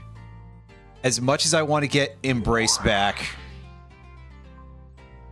I feel like having more and better quality bodies on the board is a nicer thing to do, and Akundu Keep is like a million miles away, so we cannot save that town. And we're just going to have to... We have to deem that an acceptable loss. Classic roguelike thinking, you know? Lord of Fate. So 3 blue amulets. What? Just amulets for that? F no. I'm not interested in that. We go get that. Yeah. The place I was looking for was the mill. Go north. Well, that's actually perfectly fine. Ooh, Ashen Powder. I'll leave that for now, because that might be a thing I pick up. It's a good card, but if I'm building towards a specific goal right now, it might not necessarily be the most useful thing to just be like, okay, get random good card.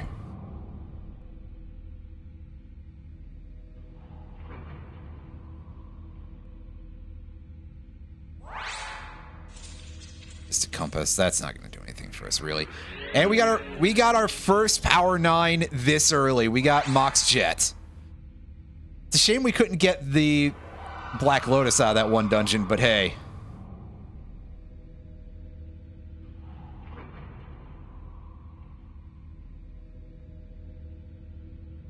Wait, are we down a life? Yeah, I think that town had a mana link, so we lost it because of that. That hurts my feelings a little bit, but unfortunately, that's just kind of the way things go with this. Wall of Brambles, it's a defensive option at least. Jolrail Centaur is something vaguely useful. And we just have 13 life. Well, I don't want to bother with that, but we got the Mox Jet, so that's good enough for me, actually. Yeah, we lost some life total for losing that town. So this mana link will not bring us up to 11, it will bring us back to 10.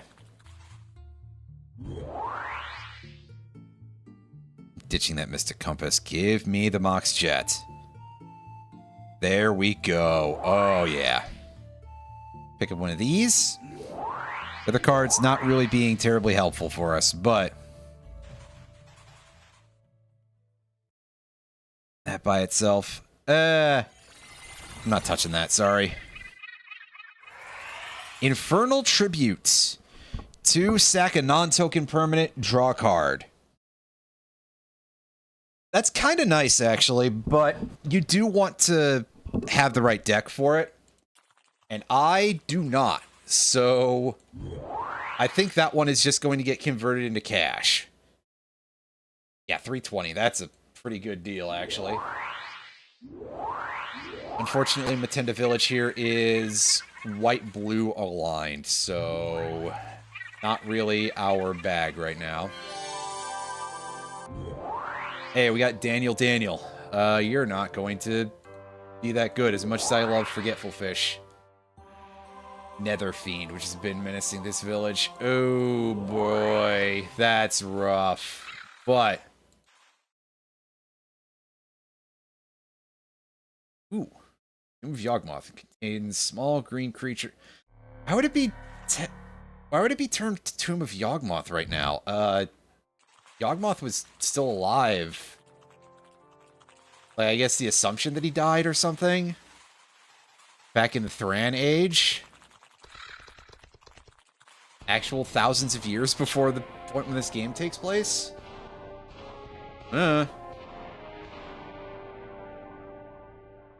Okay, let's go for it. Let's fight this Nether Fiend, and let's hope that we are able to defeat this dude. I have my doubts, but we'll see.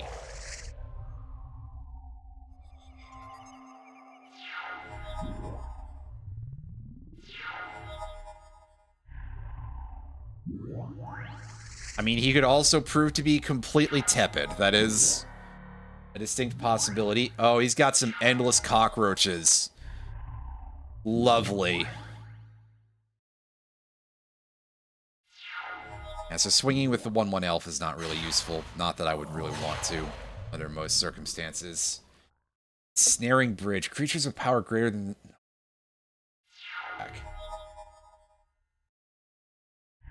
Fuck!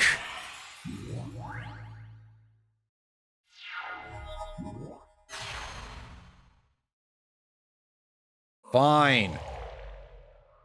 Well, at least he's sticking to 2 cards in hand. That's good. It does unfortunately mean that Unholy Strength is kind of useless for me right now. Oh, you jerk. Oh well. So what? We only do 1 damage. That's good enough for me. Okay, I'll play a Thicket Basilisk, and empower our ECW to get a couple more points in. Pauper's Cage. That opponent has 2 or fewer cards in hand, deals 2 damage to them. That I dislike. Well, whatever. I'll play another guy. Because to be honest with you, I don't necessarily know when I'm going to be able to actually do much here. Oh shit, I don't know why I played that. That wasn't a good choice.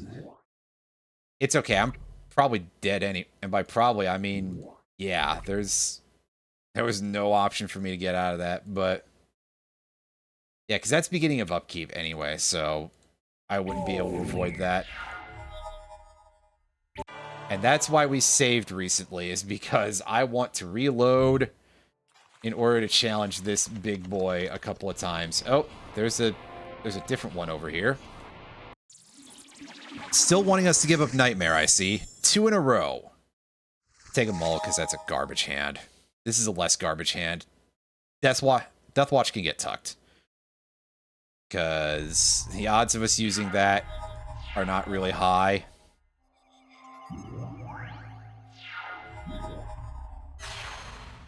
Fuck you, man. Man, just... Pox. Let's discard a third of the cards in your hand.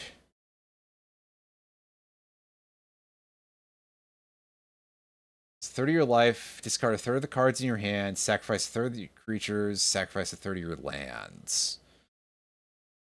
Right.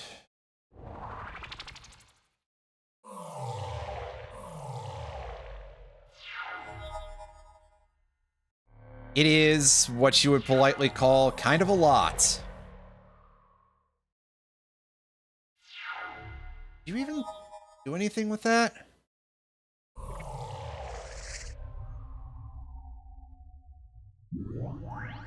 Play the Bottle Gnomes.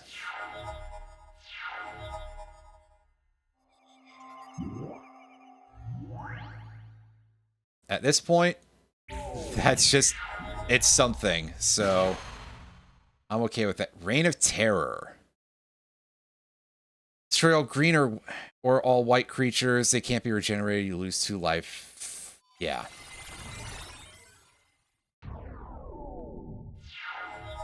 Well, quite frankly, that's totally acceptable.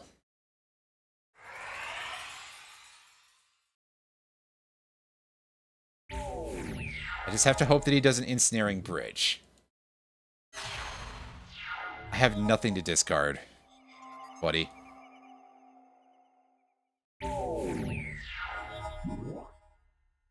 And he's casting Pox again. Discarding the Lord of the Pit. Sack that. I'll dump 2 lands, I guess. Yeah. I mean, that's certainly a choice you made, my guy. What an incredibly strange turn of events for that battle. Anyway. We get a colorless card of our choice, which is going to be Coat of Arms. As I was sort of alluding to earlier, because, yeah. That, pretty good, actually.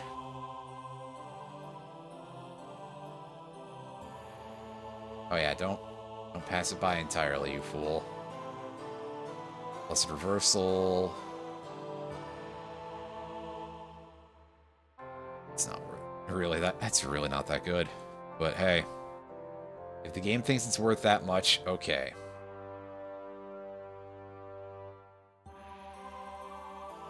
Those Plague Rats are not worth anything, which is kind of funny.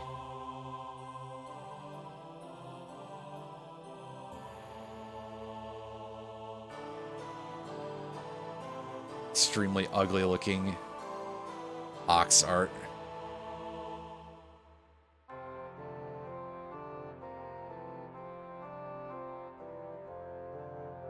No, we want to keep that land. We're not selling that. Be really stupid. Trade black amulets for colorless cards. We unfortunately cannot do that, and I think that was probably a bad idea to do that, because I don't think that'll ever come back. Let's take this guy on. I think we stand a chance against this winged stallion. And it's probably preferable to just paying him off.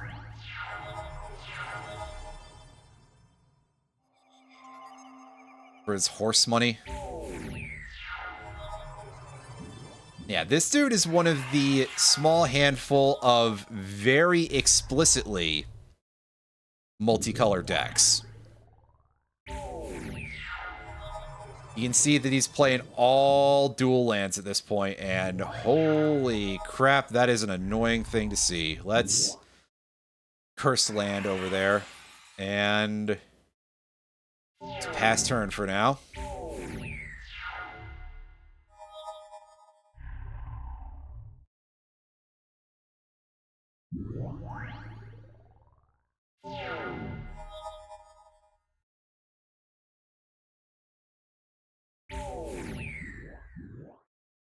Ooh, Howling Mine. That is quite nice, actually. It's a very good thing to have. Play Dothy Horror. It's a 4-3 right now. Thankfully, this dude has left himself completely open, so we can swing for 4.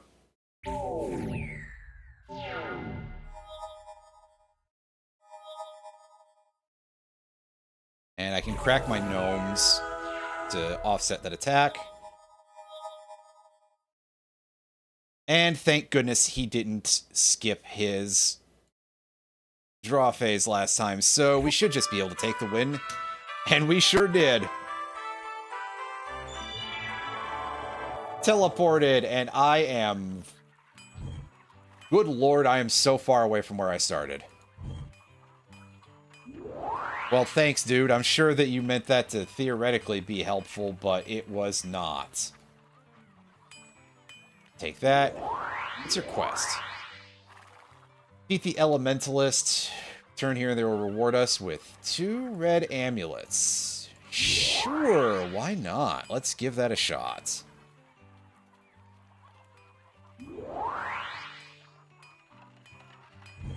Save. Oh yeah, just a random dragon walking around.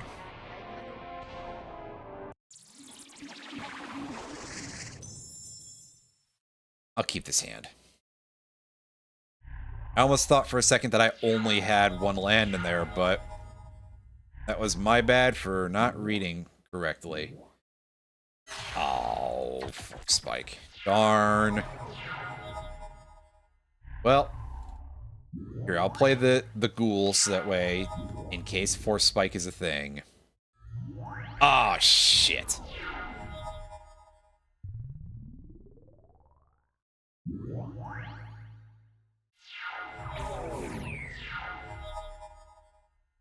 Yeah, a lot of removal going around on this board, I see. Lava Flow. Oh, you're destroying my guy. That's sad for me. Oh, Garden Phoenix. Ooh, alright. I am currently still kind of without anything that can get me very... Well, I should be able to play the Nightmare next turn at least, so that's neat. Play Chubtoad. Swing. I was gonna say, and I'm waiting for, like, Shadow Storm or something. Full number of artifacts they control. Oh, no. And I die at the upkeep, and I lose Predatory Hunger, which I haven't seen in a while. And a lot of these decks, it probably wouldn't be that useful. So, here we go. The Djinns are renamed, I guess. We get to fight against this Nettletooth Djinn.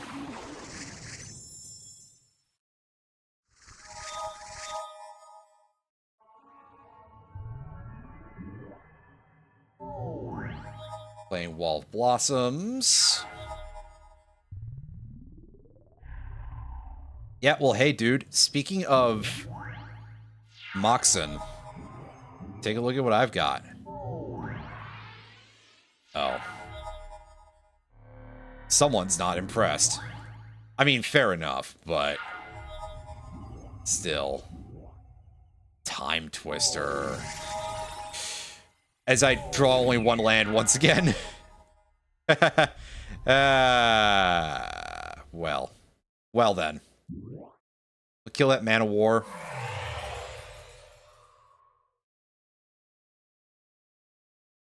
Just dumpster this one really weak creature for some reason. Play that. I'll play Death Grip. I don't know how important that's ever going to be here, but hey, we'll find out. Survival of the Fittest. Tradewind Rider. Ooh. Well. Thankfully, this guy doesn't have anything to actually use Tradewind Rider with for now, so... Yeah, discarding for Survival of the Fittest. Find Utabi Orangutan. Utabi Ifrit. Oh no, you discarded that. Alright. Nettletooth Djinn. Discarding that to find Cloud Djinn. Discarding Djinn in the Lamp to find Man of War. Like that. A bunch of stuff just happened. That's all I can say. This guy just took a nice long turn. Isn't that cool? Just like cycling through every single card. Stuff is happening is all I can genuinely say about all of this. It's just like, bro is playing a lot of cards and just dumping a massive amount of creatures in the graveyard. Like, look at this. To what end? Because it doesn't really do that much for you, I'm afraid. Also, he's down to 1 life now, so yeah, we'll take that. And we'll gladly take these cards, even if green is not necessarily the color that I'm looking to play here for a little bit. It's definitely a good set of green stuff. And reparations. Whenever an opponent casts a spell that targets you or a creature you control, you may draw a card. That is kind of nice, but it doesn't really do what I would like, I don't think, in the greater scheme. Tranquil Domain is all non-aura enchantments. Cartographer. You may return target land card from your graveyard to your hand. Gotcha. Good old rock. Nothing beats rock. Oh. Oh, The Simpsons. Ooh, yeah.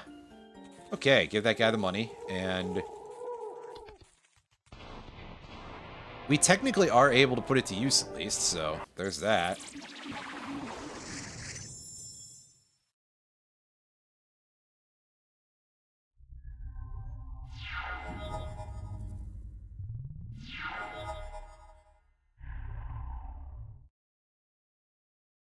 Play this. Next turn. Are you building around an Atog deck here? Is that what's going on with this?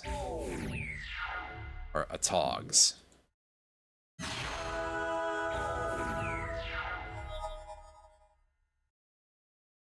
Funny business with the old kind of a goat creatures. Oh well. Nice and easy fight. Take those. Hey, lightning bolt. That's pretty cool. Total casting cost of Flame Spirit is 5, I believe. Yes. And we get Asmira, Holy Avenger. Neat. So, from what I recall of the older version of this, which may not necessarily be totally accurate, and yes, we're keeping the 0 land hand because we have a Mox Jet, and I'm hopeful, is that the... Fuck. Lovely. Lightning Bolt is not a card that you can get in the normal... Is this Roots of Life? Or a land of the chosen type an opponent controls becomes tapped, you gain 1 life. Ew. I'm not even drawing any of them. Damn it. I just got fucking mugged again. Cool. Great. I love when I draw literal... It's my own fault for taking that, but also... I don't like the idea of taking the blame for that, so... Said I'm just going to mauled. Find this shapeshifter...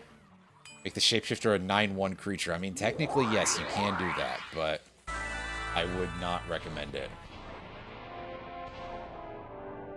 Okay, we get to fight the Elementalist again here. Do we get draws? We've got draws.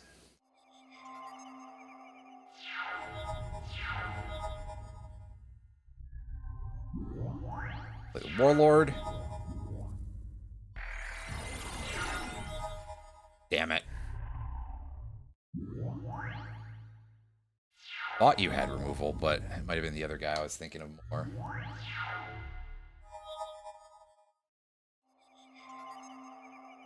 Play this. Swing for 2.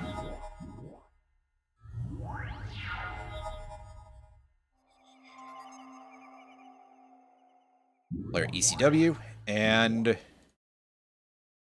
put 2 counters on Dothy Horror, and that is more than good enough for me.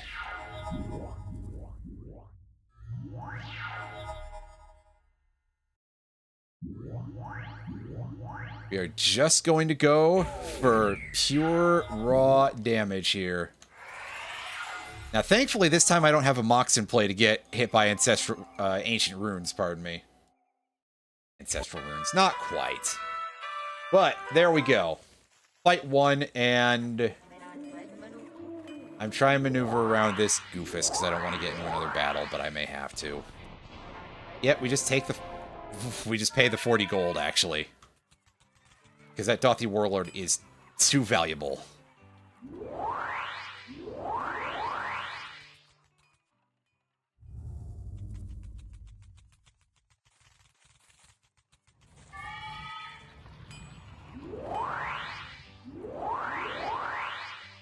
Stitch Beast. No, I don't feel like that. Tied out. Oh, they took half my money, but we did get a time bomb, which is a card, all right. I don't think a very good one. Let me have a look at this.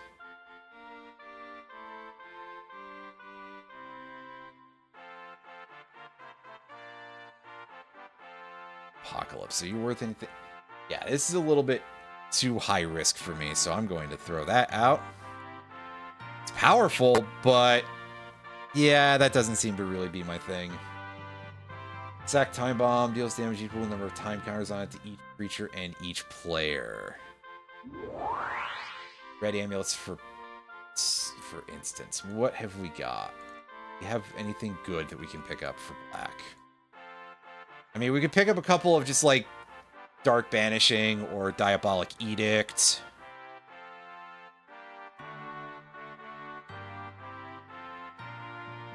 Or something like that. I mean, Funeral Charm is pretty good. Like, just actually one of the most flexible cards in the entire thing, so... Hard to argue too much with, but Nocturnal Raid would be very strong for us. Reckless Spite. Paying 5 life for it is a little bit risky right now with our life total, so... That's a bit of a problem. Scare Tactics. That's usable. Shallow Grey. Return top creature card of your graveyard to the battlefield. That creature gains haste until end of turn. Exile it at the beginning of the next end step. Maybe.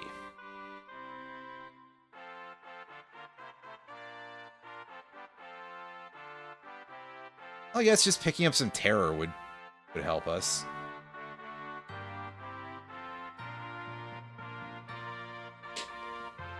But actually, yeah, we're gonna do this, and hopefully the quest is quite easy. Yeah, just a sorceress, so we can use that to get some goodies. Trying to take the card out of my deck. Come on. Okay, good. It actually left. It's like, wait a second. Meanwhile, Jor-El Centaur does not really work with what we're trying to build right now, so... Yeah, take one more forest for one more swamp. Now add the terrors. And that should be good for now. Oh, the Dwarven Pick is very helpful. Lets us get around on these lands a little better. A Troll Shaman, huh? Didn't see that guy at all. Meanwhile, we'll take on the Sorceress, which is what we're actually here for. Take a mulligan for that. Wow, much better. I'll even tuck the land.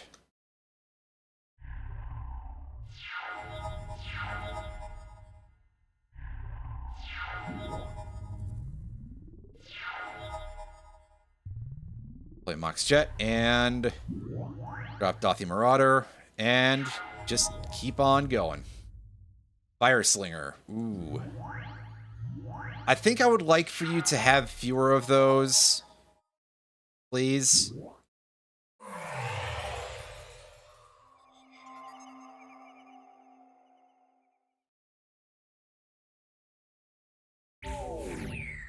Just because otherwise that does cause us some problems. Namely with the fact that she can just delete all of our X1s, because that's what our deck is just... Everything is... one toughness.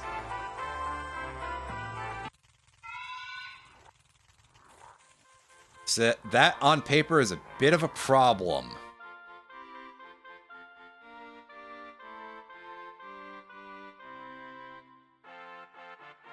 just want to double check that there wasn't another one here that I wanted other than...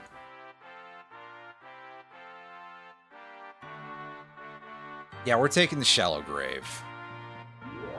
And I have a very awkward gold number because we got robbed by those dudes. Where's this bauble? That's pretty alright. Alright, everybody. I will be right back again.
I swear, the only times you show up are when I get up.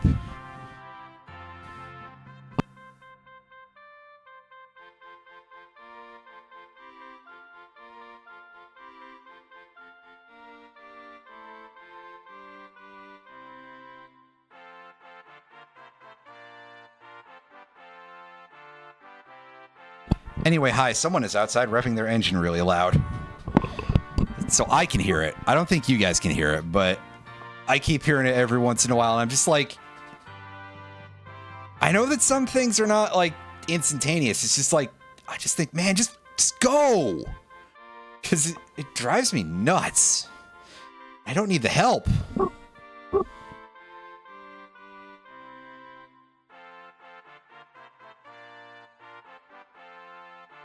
Alright, so... I've got some more stuff to work on a little bit here in this deck before I go full mono black. Where is that? Okay, Rootwater Temple is south enough. I might actually be able to make that. Let's take this guy on. Also, hi, Retro.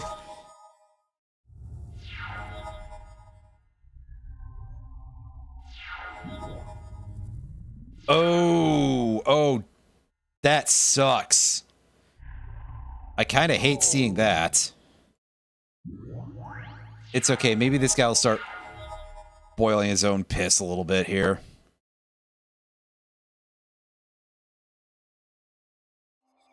Fine, I'll take some more damage from it and play Dothy Marauder.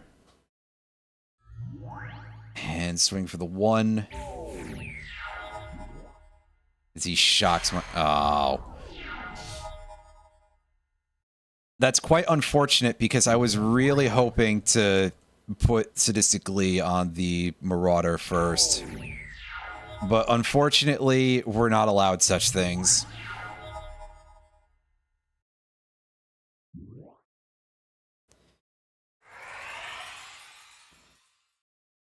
Give it a buff.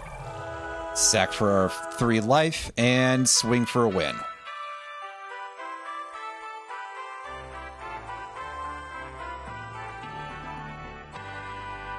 Oh, that dungeon has Demonic Tutor. That is a potentially pretty nice thing. So give me that. We get a duplicate card of our choice. Oh, yeah. That's what we like to see. And our card list is so small that I can actually read this shit. You bet I'm taking a Mox Jet. Unfortunately, we are kind of being hassled by a lot of dudes right now. So I'm trying to get to town so I can do some stuff with this deck. But they don't seem to want to let me do that so effectively. So how many swamps are we at, by the way? This is good enough.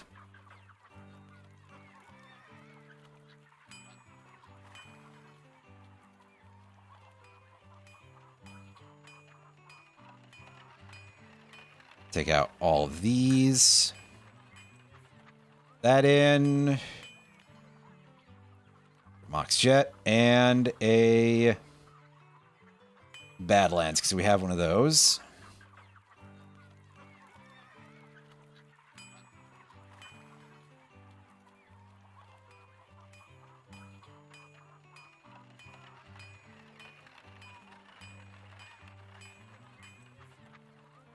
I think we have an amount of mana sources in this deck that is what I would call good enough for the time being.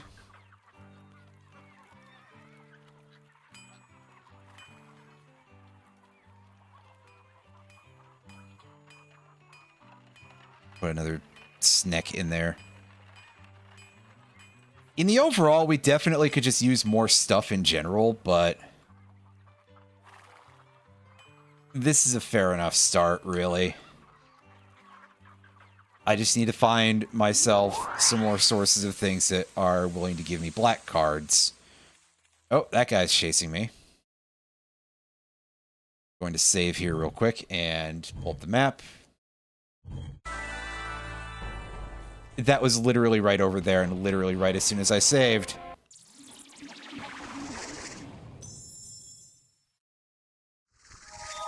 I'm not very happy about that.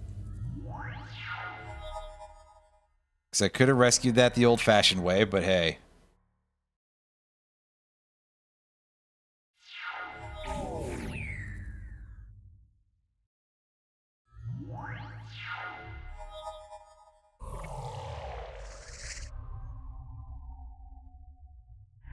Do that. Play Warlord. As it immediately eats removal. Dang.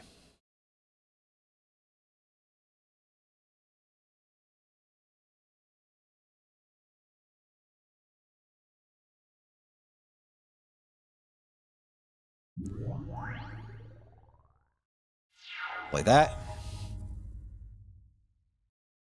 Block.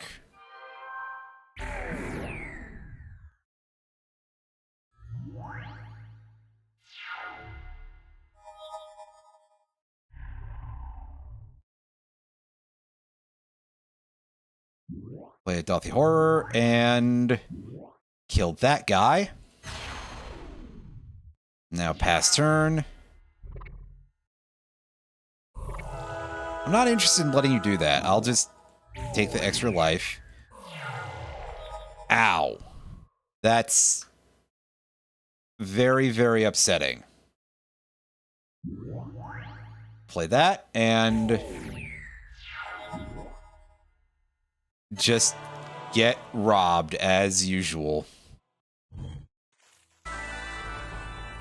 Speaking of getting robbed, that again.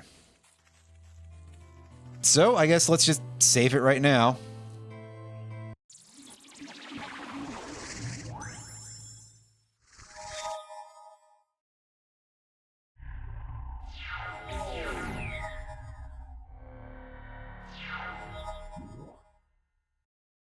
Oh, you're using my deck. What the hell? I did not even realize that. Okay. So In that case, just terror this thing right now. Because that'll be approximately the only thing that's actually good for that. That's actually good for. Play the Dothy Warlord. And oh boy. First of all, I'm not drawing jack shit. And second of all, I've got to deal with this whole setup.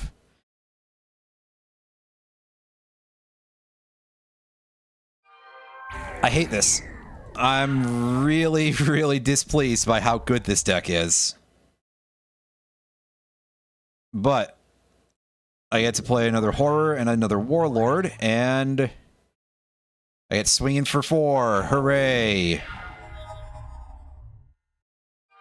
Unfortunately, the Ghoul didn't get to do the kind of stuff that it usually does.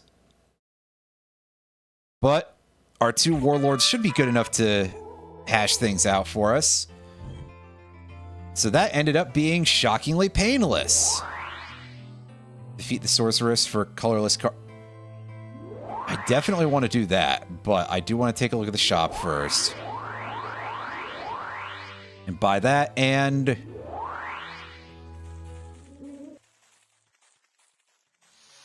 you are... Okay, I thought you were an Elementalist for a second, but no, that's a Sorceress. Let's get to this, shall we? Play a Mox Jet, Urza's Bauble, Bayou, and just crack this immediately. Oh wow, she has a mountain in her hand. Never would have guessed, man.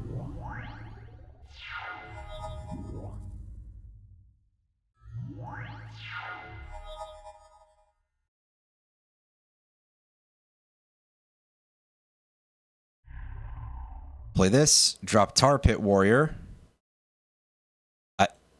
Just auto-spend it. This doesn't really do anything useful for me, but...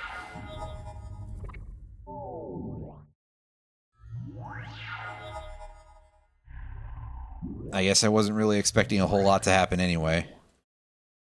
Right, put Sadistic Glee there, and... swinging with the Tar Pit Warrior.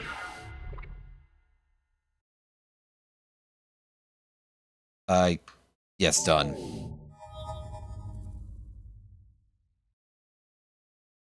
Block. That's fine. You just keep doing that, buddy. Swing for 5. Yep. Hey, we got another lightning bolt for that. That's pretty good. Meanwhile, that guy I'll just pay off because I'm not interested in him. We get to come back in here and we get to pick ourselves up a Jet Medallion because that'll be kind of useful for this deck. Makes black spells just cheaper. That seems pretty good to me. Ooh, I'll put that Quicksand in. That's kind of a useful land, especially with the amount of fairly small creatures that we're seeing at this particular juncture. That seems very handy. Save again. As they say, save early, save often. Oh yeah, I think we've been to this place, and what it has does not interest me.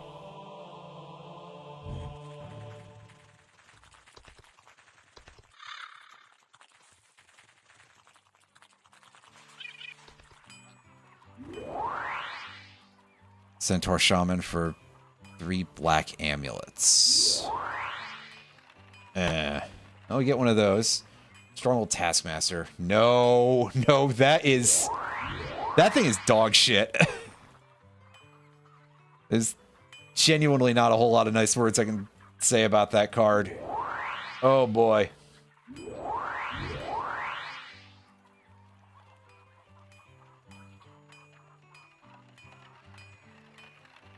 Okay, so we got 20 sources on color, 2 fetch lands, and 2 quicksands, which seems pretty alright to me for now. Oh, hey, there's a centaur guy anyway. We could really have taken the quest. And I didn't realize. I'll pay off the Lord of Fate. I'm not interested in you, dude. Hey, there's the White Castle. Take a land spell east. And we'll get a mana link and a white amulet. Well, one of those is worth more than the other, but hey. As we get ambushed by this nether fiend. I do not super require bottle gnomes, so if it comes down to it, I will, you know, sacrifice that. That's fine.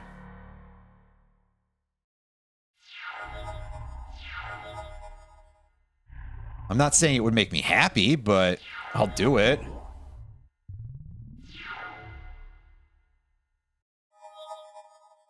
Okay, cool. This is only stuff that I cast.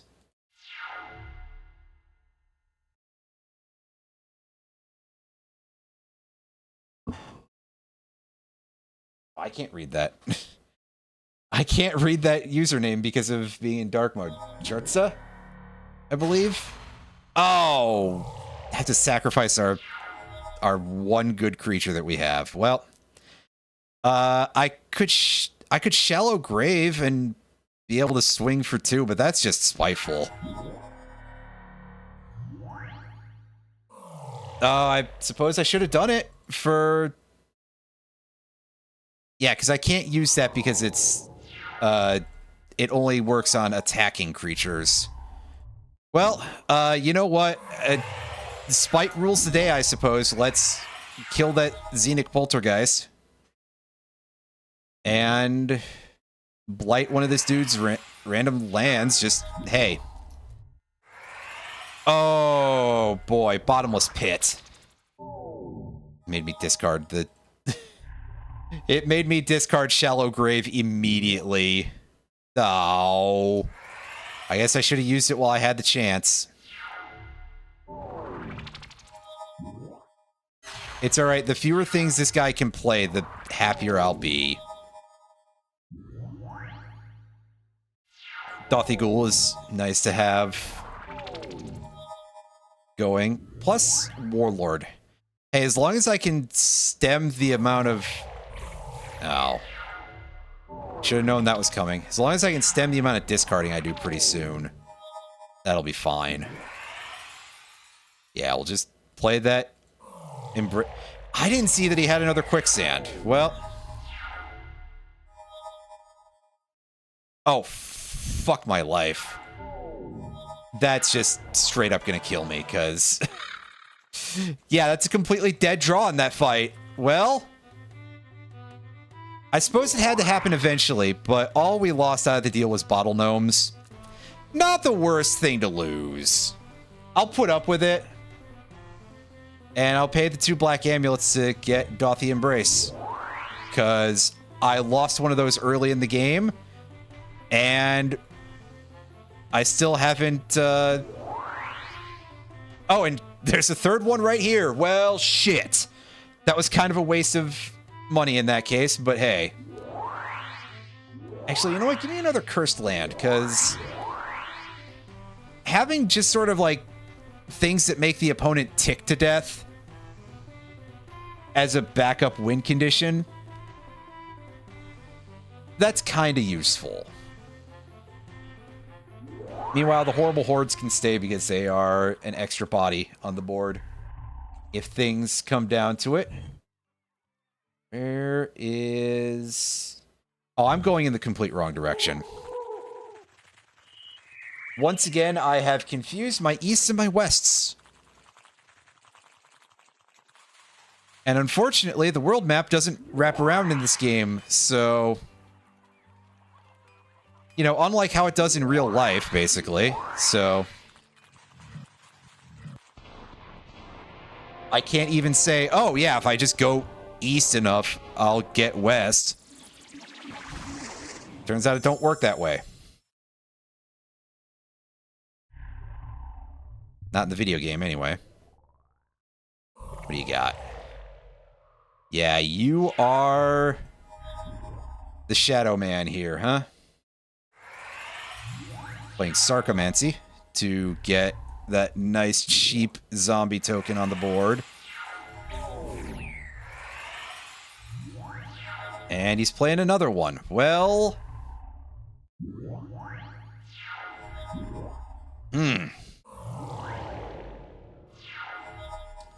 This is rapidly becoming an issue. And yeah, I absolutely should have played that Quicksand instead. You're not wrong to suggest as much. I definitely played the wrong card there.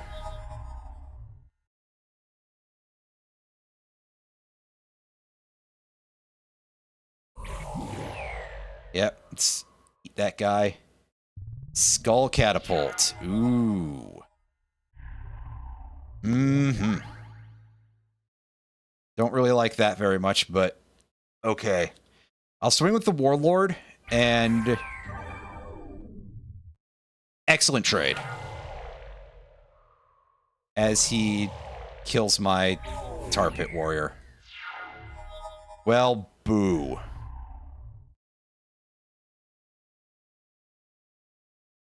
Good. I've got enough mana to use Broken Visage. Broken Visage.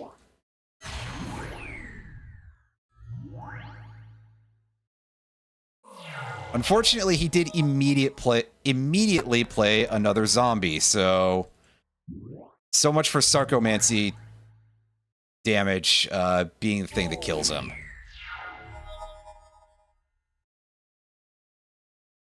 But we're basically in pretty good shape to be able to do this, right? Oh, never mind. He's...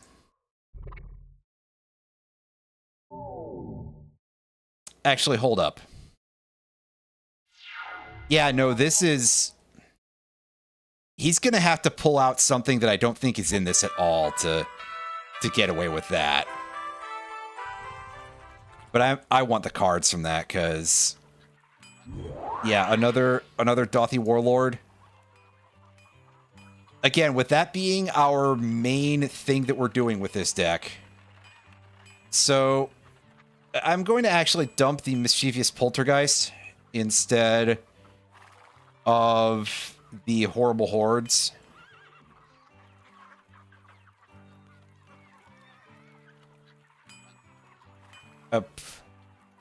What? Oh, right. I thought I only had 2 of that dude. Well, Cursed Land, in you go.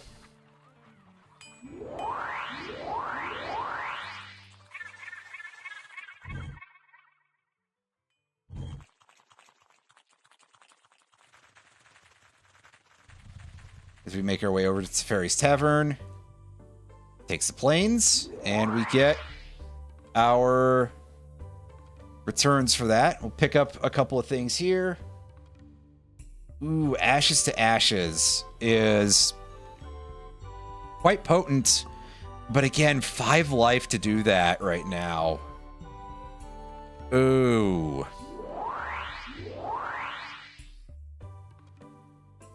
Defeat the Nether Fiend. We have 3 Dothy Embrace already, so I don't really care too much about that at the moment.